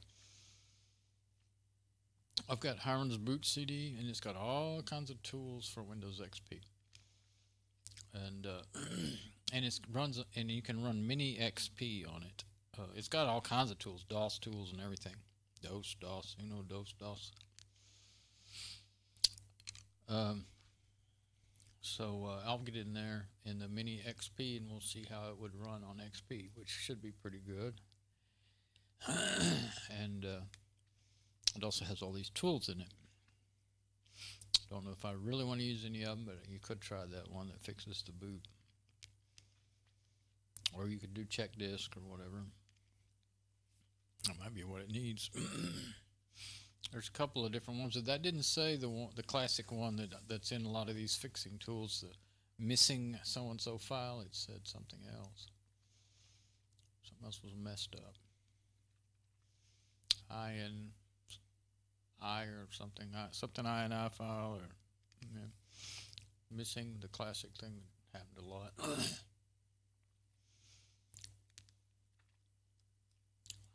But just like the other day when I was fooling around forever trying to fix that Windows 7, I I could have already reformatted it on another drive and everything. But then and I started to get back on that today, but then I thought, well, I need to know where I am with this one. I might want to use its hard drive, you know. Windows boot menu, I think is where it is.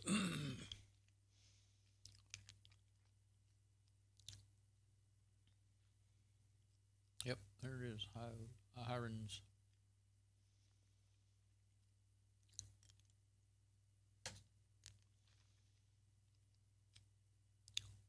Yeah, this machine, or this power supply, I don't know what's causing it, but it definitely makes a little noise in my. Of course, I do have the I have the audio plugged in. You know, there it is, Mini XP, and also has Ported Magic. It's a little older version, I think. Yes, 2012, and I was running 2013.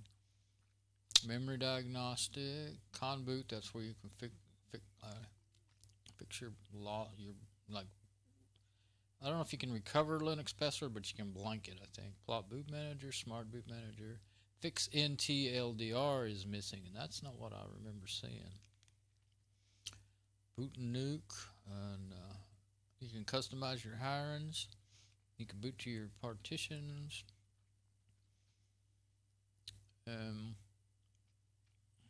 Boot.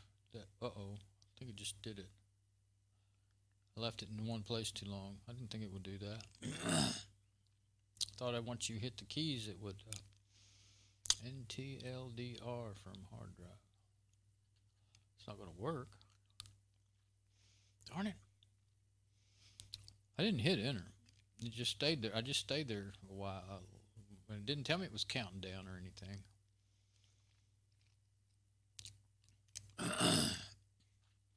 And watch it boot. I'll probably come up with that same error. Get to see that error where I was talking about.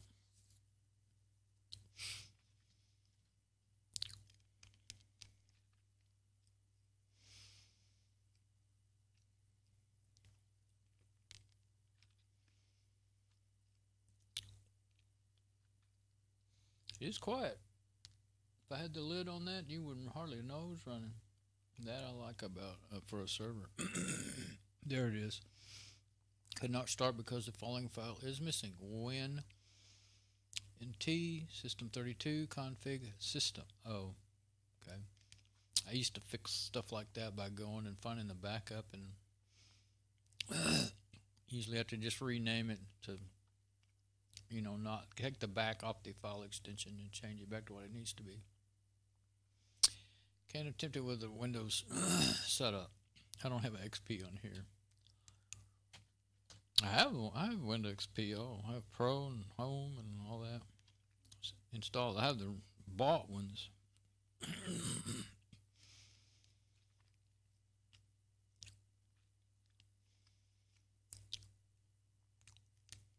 But that wasn't what I was trying to do. I was just looking through the menu. And so that NTLDR, that's not going to fix it. You might fix it by running check disk, though. It might have got broken and lost. Wouldn't be of any use. Just be fun to see it, I guess.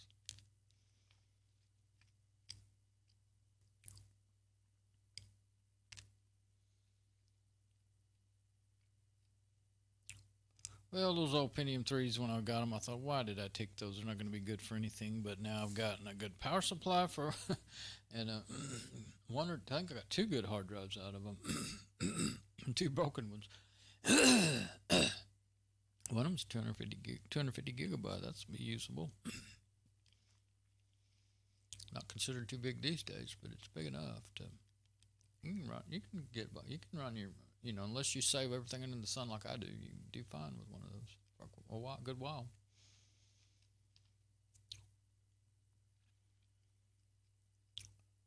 But I download, you know, ISOs, Linux ISOs, and still download Windows apps, thinking I'm going to try them someday.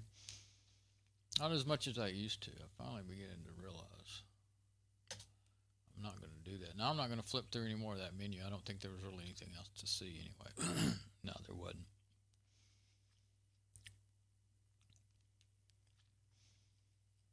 see if it'll work good off of here. Well, there it is. Okay.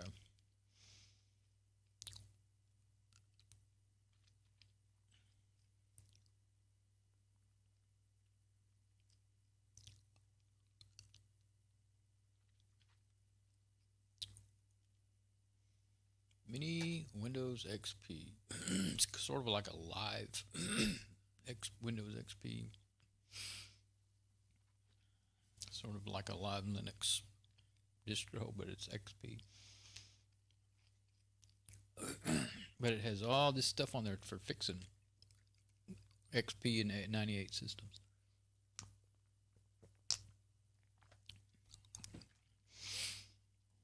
And there's a bunch of hard drive fixing stuff on there too, so some of that can be useful. Even, you know, well, for Windows systems.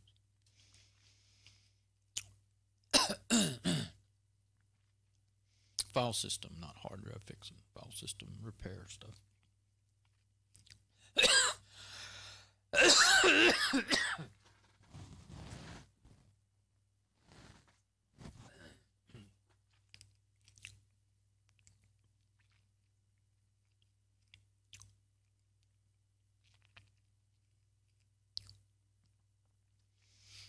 I'm almost done smacking on my cough drop. I hope it's going to keep me from coughing.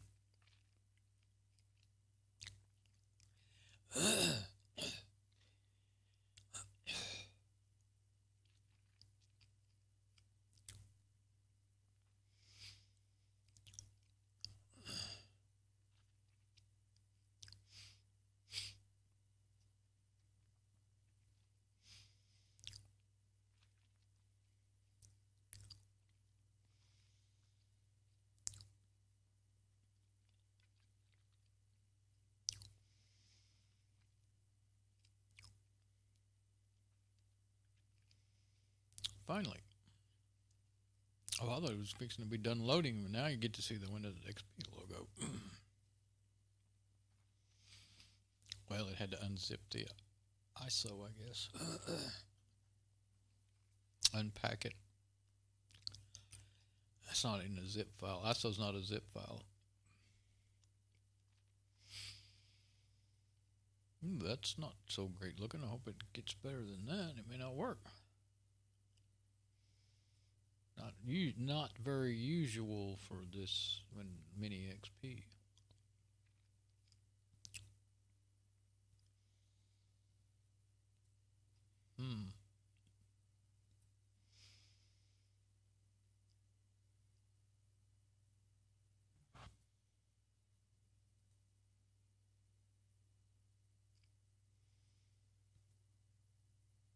May not work on here. Maybe, I don't know if I've ever booted up to this ISO. Could be that it should work on this machine, so could be this ISO's not all, it's not corrupt or something. Maybe it's needs to be made contiguous too.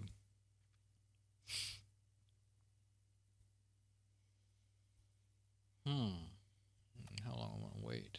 I don't know that it's gonna come in.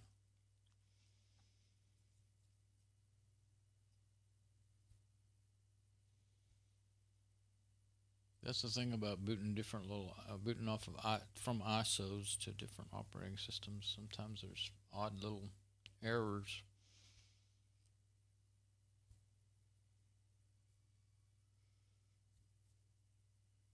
No, it's still working on loading there. See the wonderful hourglass. But it looks like the video didn't work right. What it looks like. And the mouse is gigantic. It's like it didn't load to the right size.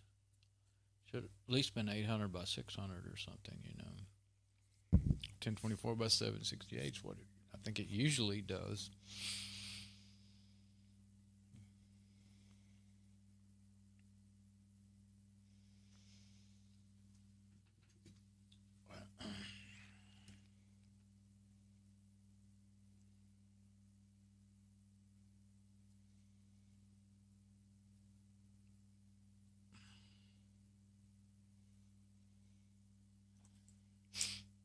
Okay.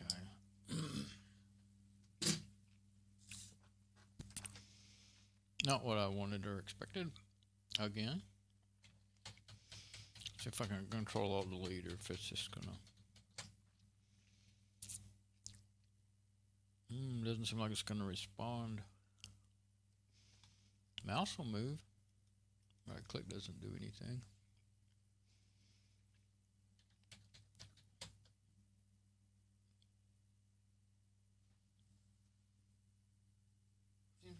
Seems like I can hear something working hard, and wouldn't be the hard drive. Well, don't want to mess with it now.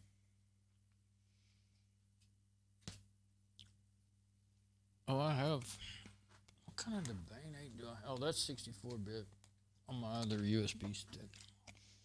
And that Fedora 26 is 64-bit on my USB stick.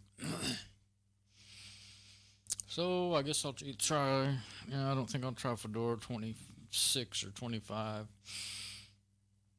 Especially that 26 alpha. I might try it if it was a released one, but I haven't downloaded that yet.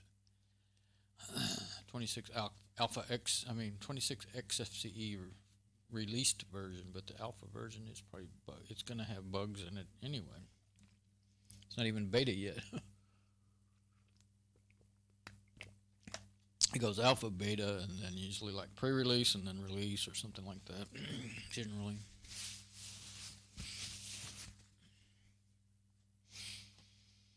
But Debian, the Debian 8.7, I think it is, 32-bit. That's a completely fully released, as long as it works on this machine, and which it probably will.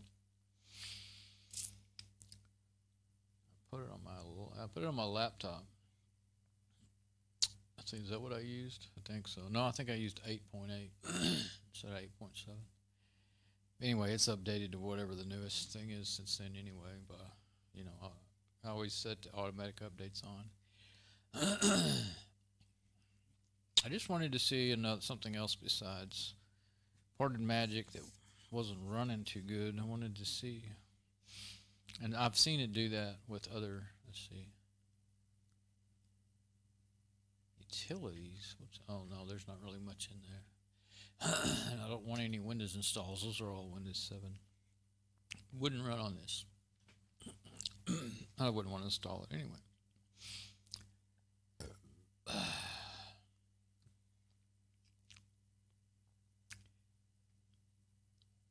I would probably run Distros remote bootable, but there's not much on that. That's really a little server that you can boot up other machines to on the Pixie network. It's pretty cool. It's pretty fun, but you have to have it on a router that doesn't have a DHCP server running. You have to have it separate from the rest of your network, or else it'll fight with your DHCP servers on your network. That's the one I want, the top one, 8.7. I'll try it. See if it. Sometimes Debian won't load on some. To install Debian, set CD-ROM device path to dev stx4. Live 586 failsafe. Okay. Well, it does have a live. If you just download Debian without specifically going and finding the live version, you will just get an install version, just for installation. But I like to be able to see how it's going to run on the machine first, and then see if it runs good, then I'll install it. But if you just spend all that time installing it, especially if you use a net install, it's pretty slow because it downloads. It's just a very small, basic boot stuff, and then you download everything, which is cool because I didn't realize this. I installed from this, or used this one, the 8.8, and I got a very, very basic system, and it gave me no options to add things. If I would have used a net install, it would have had every option under the sun that Debian offers. I could have just went ahead and installed that from the beginning. So actually, I would really prefer to install with the. Doesn't have to be the net install. It can be. Let's see. What's it called? The other one just.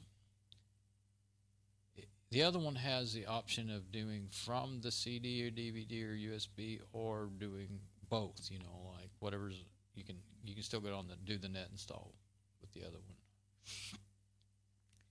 Can't remember what they call it, but I think it's the general one you get. If you just go and click on the download Debian link, you'll get that other one. Net install is one you got to go find too. Sometimes you'll get all these IO errors and then it won't work, but it looks like it already worked through it this time. No? Yeah, buffer IO error. Sometimes they'll happen on either. I wonder if there's. I think maybe it worked. I wonder if there's something wrong with this hard drive altogether.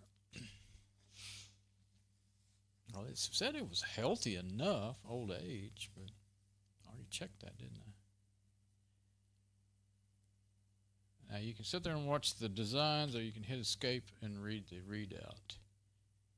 And it's still doing buffer IO error, ATA, mask, failed com read DMA. Ooh, it's still doing that. Now the funny thing is well now it started, okay, it's gonna boot, looks like. Debian 8 Jesse. Sometimes it will get through all that and work in Fedora or Debian, and sometimes it won't. It will just not end up working. And I don't believe it was doing a FSCK file system check either. No, I don't believe the live versions do that. Now once you're installed, it will do that for you and keep your file system straight. More IO errors. Huh. Did that again. That's a bad sign. It probably will end up just booting to a command line.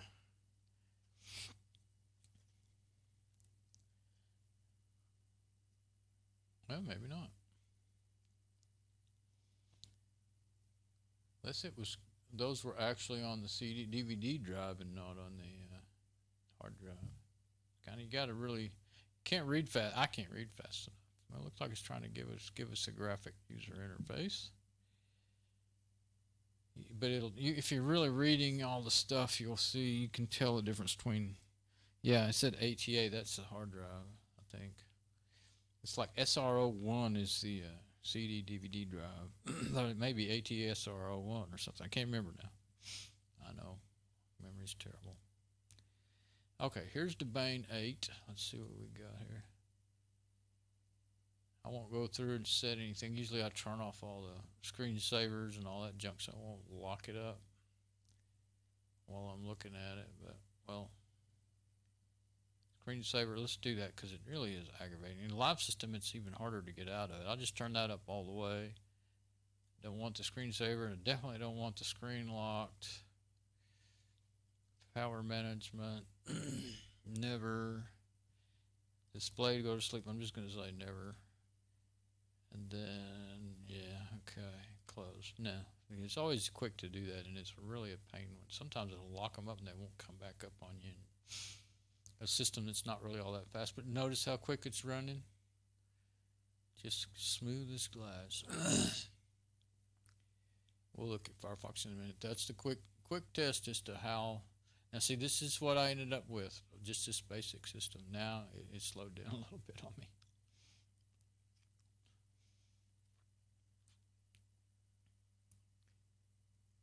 We could go to mate. Let's go to mate system monitor first and see what we're getting in there. It uses a lot of resources. Look. Oh. Processes. CPU. Mate system monitor, 30%. Memory, 10.4. So I usually just hurry up and shut it because this one it'll do that the whole time it's running. It just keep going up and down, up and down. Domain 877 Jesse, Linux kernel 316, 2.8 gigahertz, 491 megabyte of memory. I guess it's not using a whole lot for the video. What is it? 512. Okay, yeah, I guess it's like. Well, let's just try and get our little calculator out here. I guess I could have done it on the computer, but I have a real TI calculator. It works better. Okay, 512. minus 491. 491.9. I guess I hit minus. Let's see. 20. That's what I thought. Let's do that again. 512 minus 491. 491.9 equals 20.1. 20.1 megabyte of video memory? I never even heard of a 20 megabyte video card or chip, or not a card. Huh. I keep looking to see, am I wrong? Is there a video card in that thing? There's not. There is only one thing in it, and it is a modem. There's 3 PCI slots, no AGPs.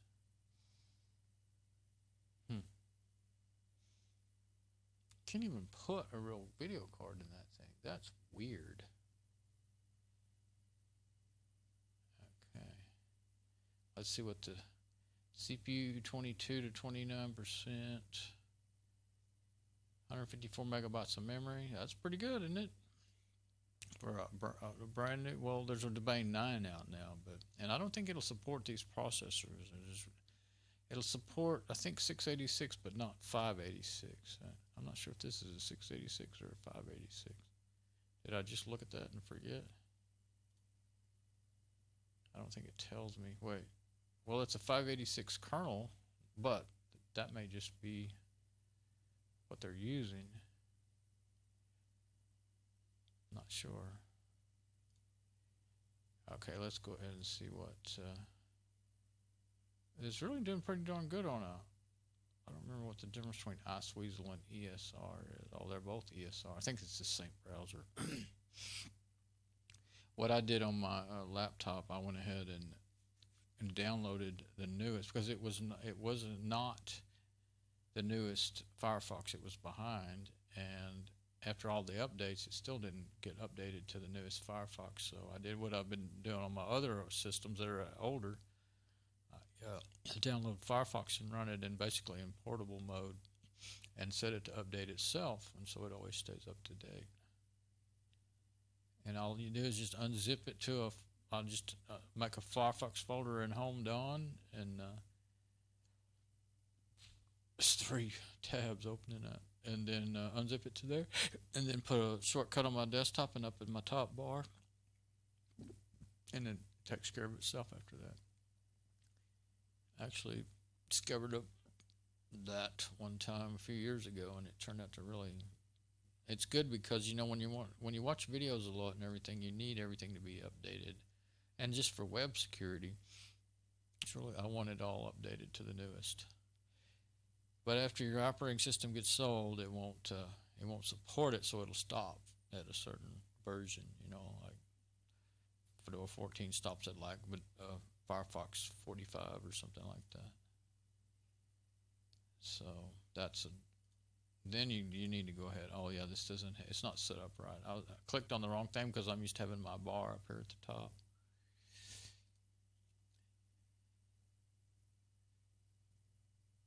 What was I wanting to see? I wanted to see the version. I think you have to go there. I do not like any of that. I use it the old way. Yeah, Firefox 45. And I think I think it might be a little lighter weight for, which would be good. Customize. Oh, that's not what I wanted. I wasn't going to do all that. I just wanted to have, I can't go. Yeah, see, it's not going fast, but I just can't go 5 minutes without my menu bar. That's what it's called. Now I go to help, Firefox ESR 45.6. Then everything else is up there like normal.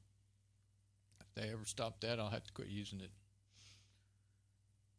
There's the functionality of it. There's as far as functionality, it doesn't work. Sometimes I don't like. There's a lot. I don't like a lot of things about Chrome. There's a few things about Firefox I don't like. and that is when some pages don't render well and stuff.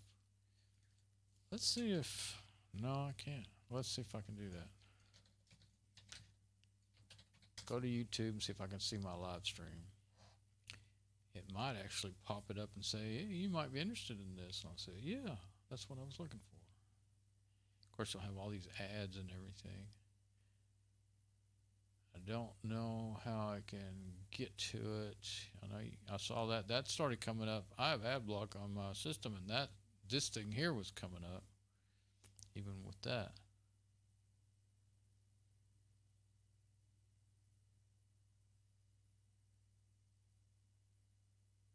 Yeah, it won't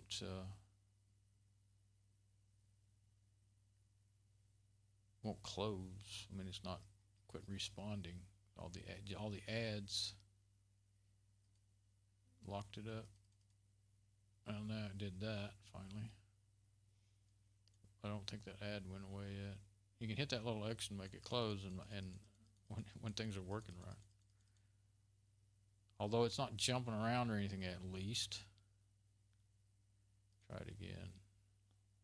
There.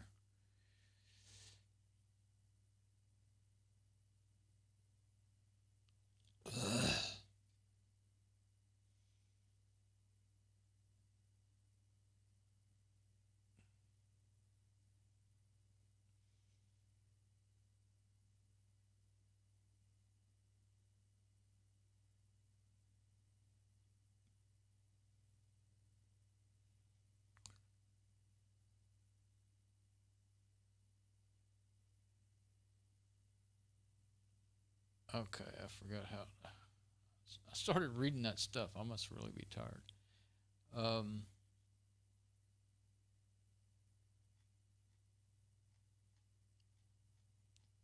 Yes, it's all different because I'm not logged into my thing. I don't even have it set to automatically log in on my machine, so all my machines.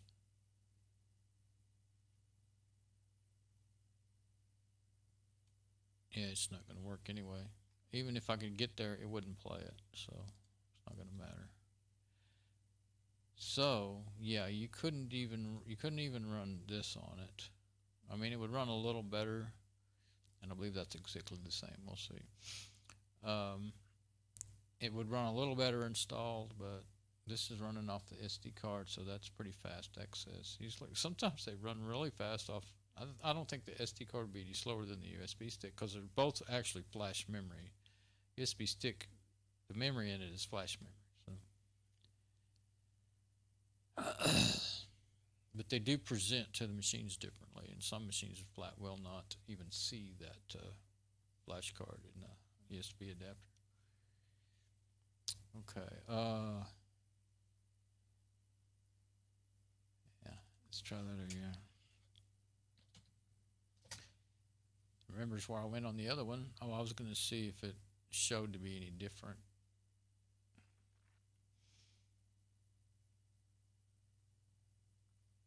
What I was looking for is, oh, there it is, live shows on the left. Oh, that's TV shows. Went green on me. Can't read it like that. Go away.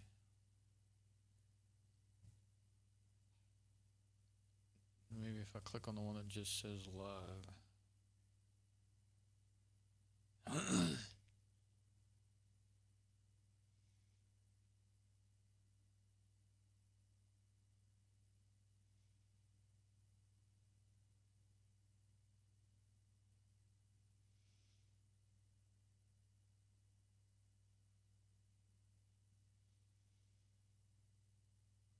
Featured streams. I don't know what, I've never really looked at this. I don't know what it takes to, you know, find myself in this list here. When I'm logged in, it actually presents it to me and says, you might like this. Well, yeah, it's my own stream.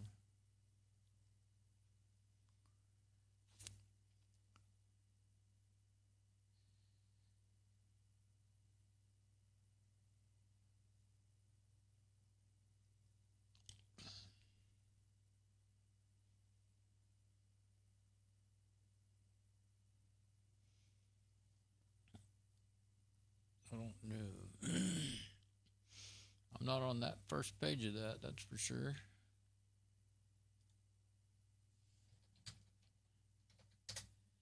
See if I try to search for my username, if I find it.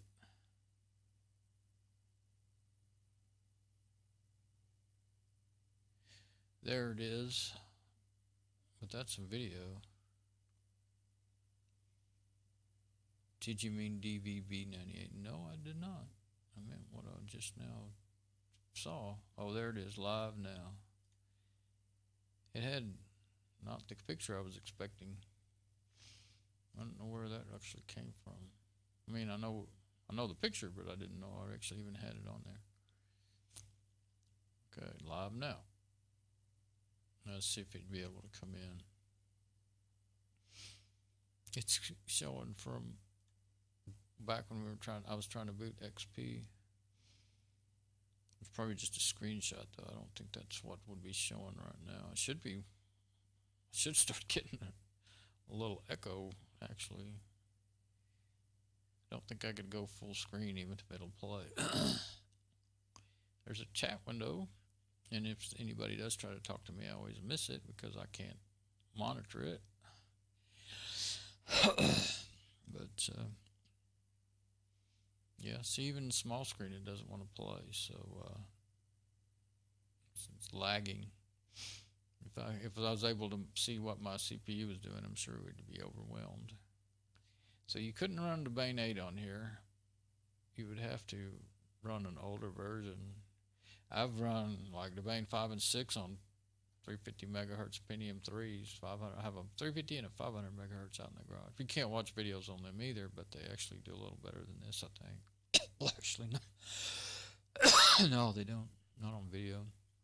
No, I don't want any reader junk or any of that stuff. Oh, I hear me. Oh, it's behind. It might catch up. I don't know. It may stay more behind than I thought for the buffering to keep so that it doesn't lose frames. But I thought I had it like it should be like 20 to 30 seconds behind.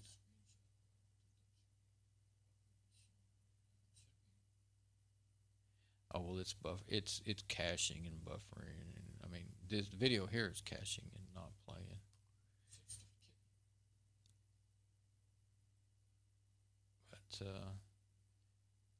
But okay, well, yeah, it's pretty far behind, but I am still alive. Found that out. So, anyway, see, it runs okay when you get out of there, but you couldn't do any. You wouldn't be able to do any video watching or anything on here on this thing. The only way you could do it is in VLC. It doesn't have VLC, but if it did, I'll open LibreOffice Writer and just see how well it should work. Okay. VLC will play. You can play. Well, it's gone back and forth. It used to play all YouTube videos, and it got to where only certain types, would work. And I don't know what it's doing now. I haven't tried it in a while, but it's it's a lot of work to get it used to. A long time ago, you could actually set in your Firefox or your whatever web browser you had to force all videos to open up in VLC, and that was pretty cool. You could do things like queue them in there and have them play. You can and not start playing until you're ready to watch them. It was really cool. Yeah, because VLC has EQ. It has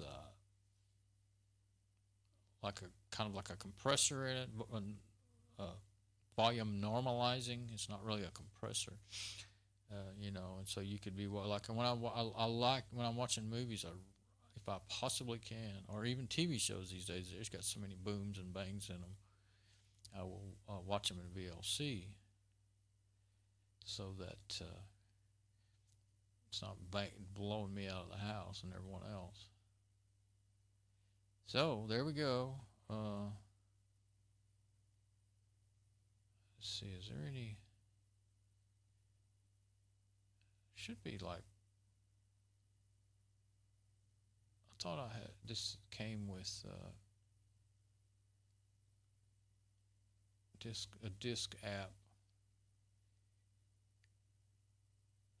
Gparted. I thought it had some Gparted on there or something. Might be. I was thinking you might be able to use. Well, there's all kinds of those apps in that one that wouldn't boot. I bet it would boot on the CD. But there's something wrong. Maybe it's the files need. Maybe the files need to be made contiguous again. Shut him down. Okay, yeah, I need to give up playing with this. So it runs. It was power supply, and at least I didn't destroy that switch. Just fiddled with it a lot. So, Gateway 2.8 gigahertz Celeron is not a very fast machine, but it is nice and quiet. I don't know that it could necessarily. I don't know that it's actually as good as the IBM. It's a Celeron D. That one just says Celeron. So maybe the D is, I think the D came out after they just called them Celeron and then later they called them D. Maybe the D is supposed to be a little more powerful. I don't know. They both came with XP on them. They're not, I don't think they're a whole lot different in age. And this one's 2.8 and the other one is 2. I have one that's a Celeron that's 2.8, another one. I don't know if it's the IBM or that Net Pro Max over there. I think the IBM might be 2.5 or something. That's pretty close. I mean, not really going to tell a lot of difference in that. So, it's kind of different and new for the band. I don't know if you can really see that, but the little swirlies are, you know, it looks like little rockets going or something like that. Or shooting stars going in a circle. Kind of reminds you more of rockets. Okay, that's down. Shut that up. That's warm. I've got working it hard there. Oh, I'm gonna lose my cap. So here, let me put my machine back on something else.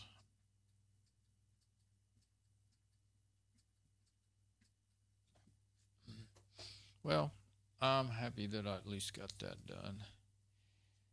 And we'll put my cap back on. I like to put this little, it's a cap for something else, and I put it on there. Where is it? Over there.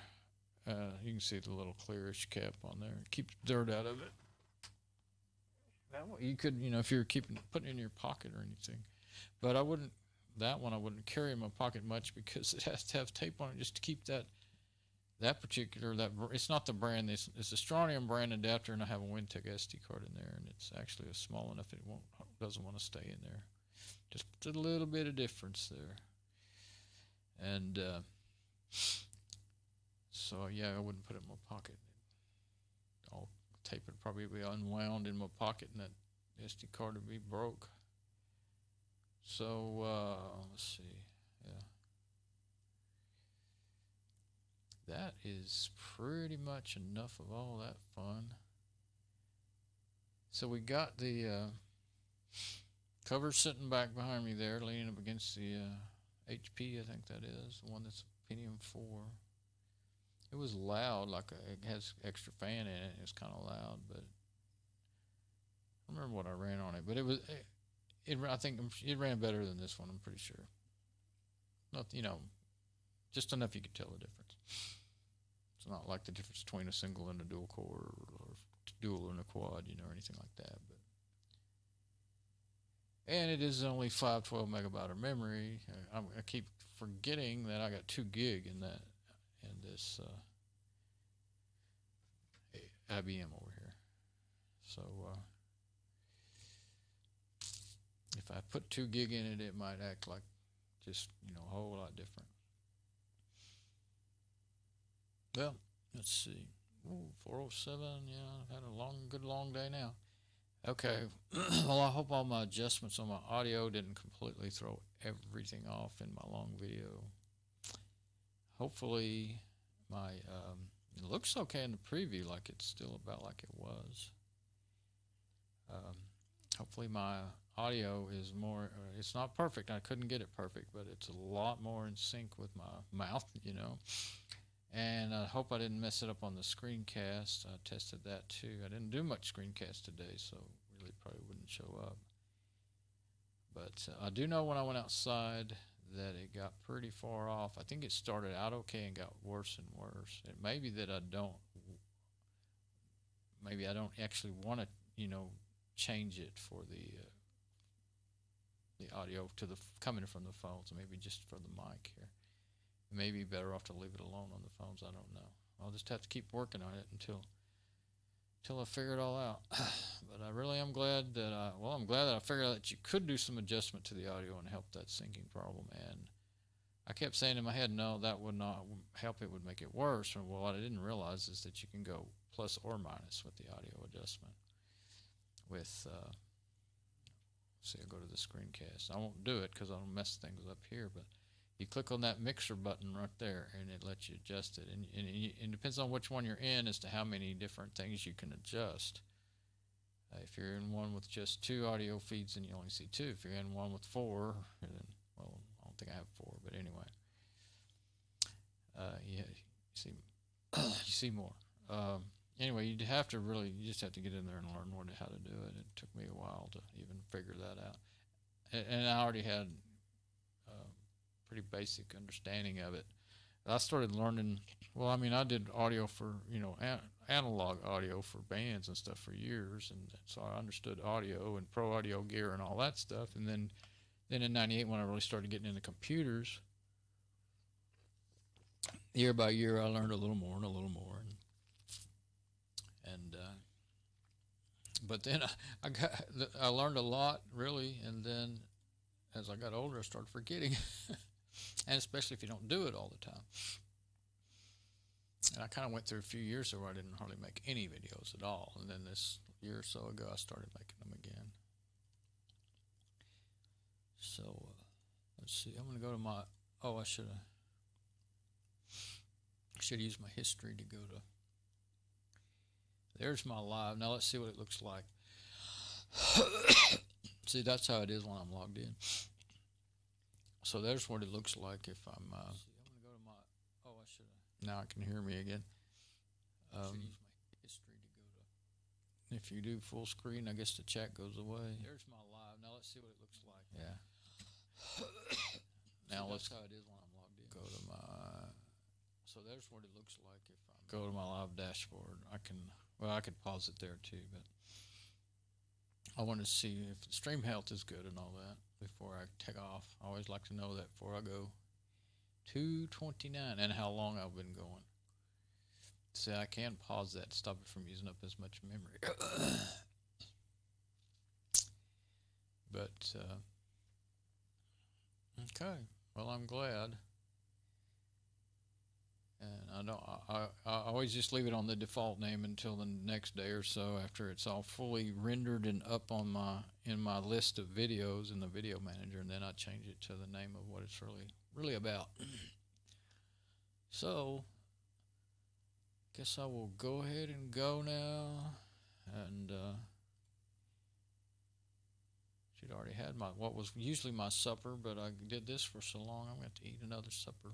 Eat again. I mean, it's been hours. When did I eat that? I don't know if it was 8, 9, 10, 11, 12. It wasn't 12. I don't know when it was. It was not 12. It was not 10, 11, or 12. I think it was somewhere before that. Don't even remember anymore. Oh, well. So it's done, and finally, so we got another one fixed. We'll see. Kind of add them up in my head and figure out which ones I want, what I'll do with what.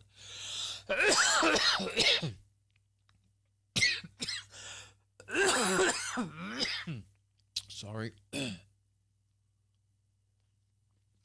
I felt the cough coming on, so I grabbed my coffee cup to try to get a drink, but it was too late. Coffee's so cold, I guess it's not helping anymore. It's not warm. Okay, well, I'm going to go and Probably, I don't know. Probably the AS Rock. I'll come back on it next, I guess. And I want to get.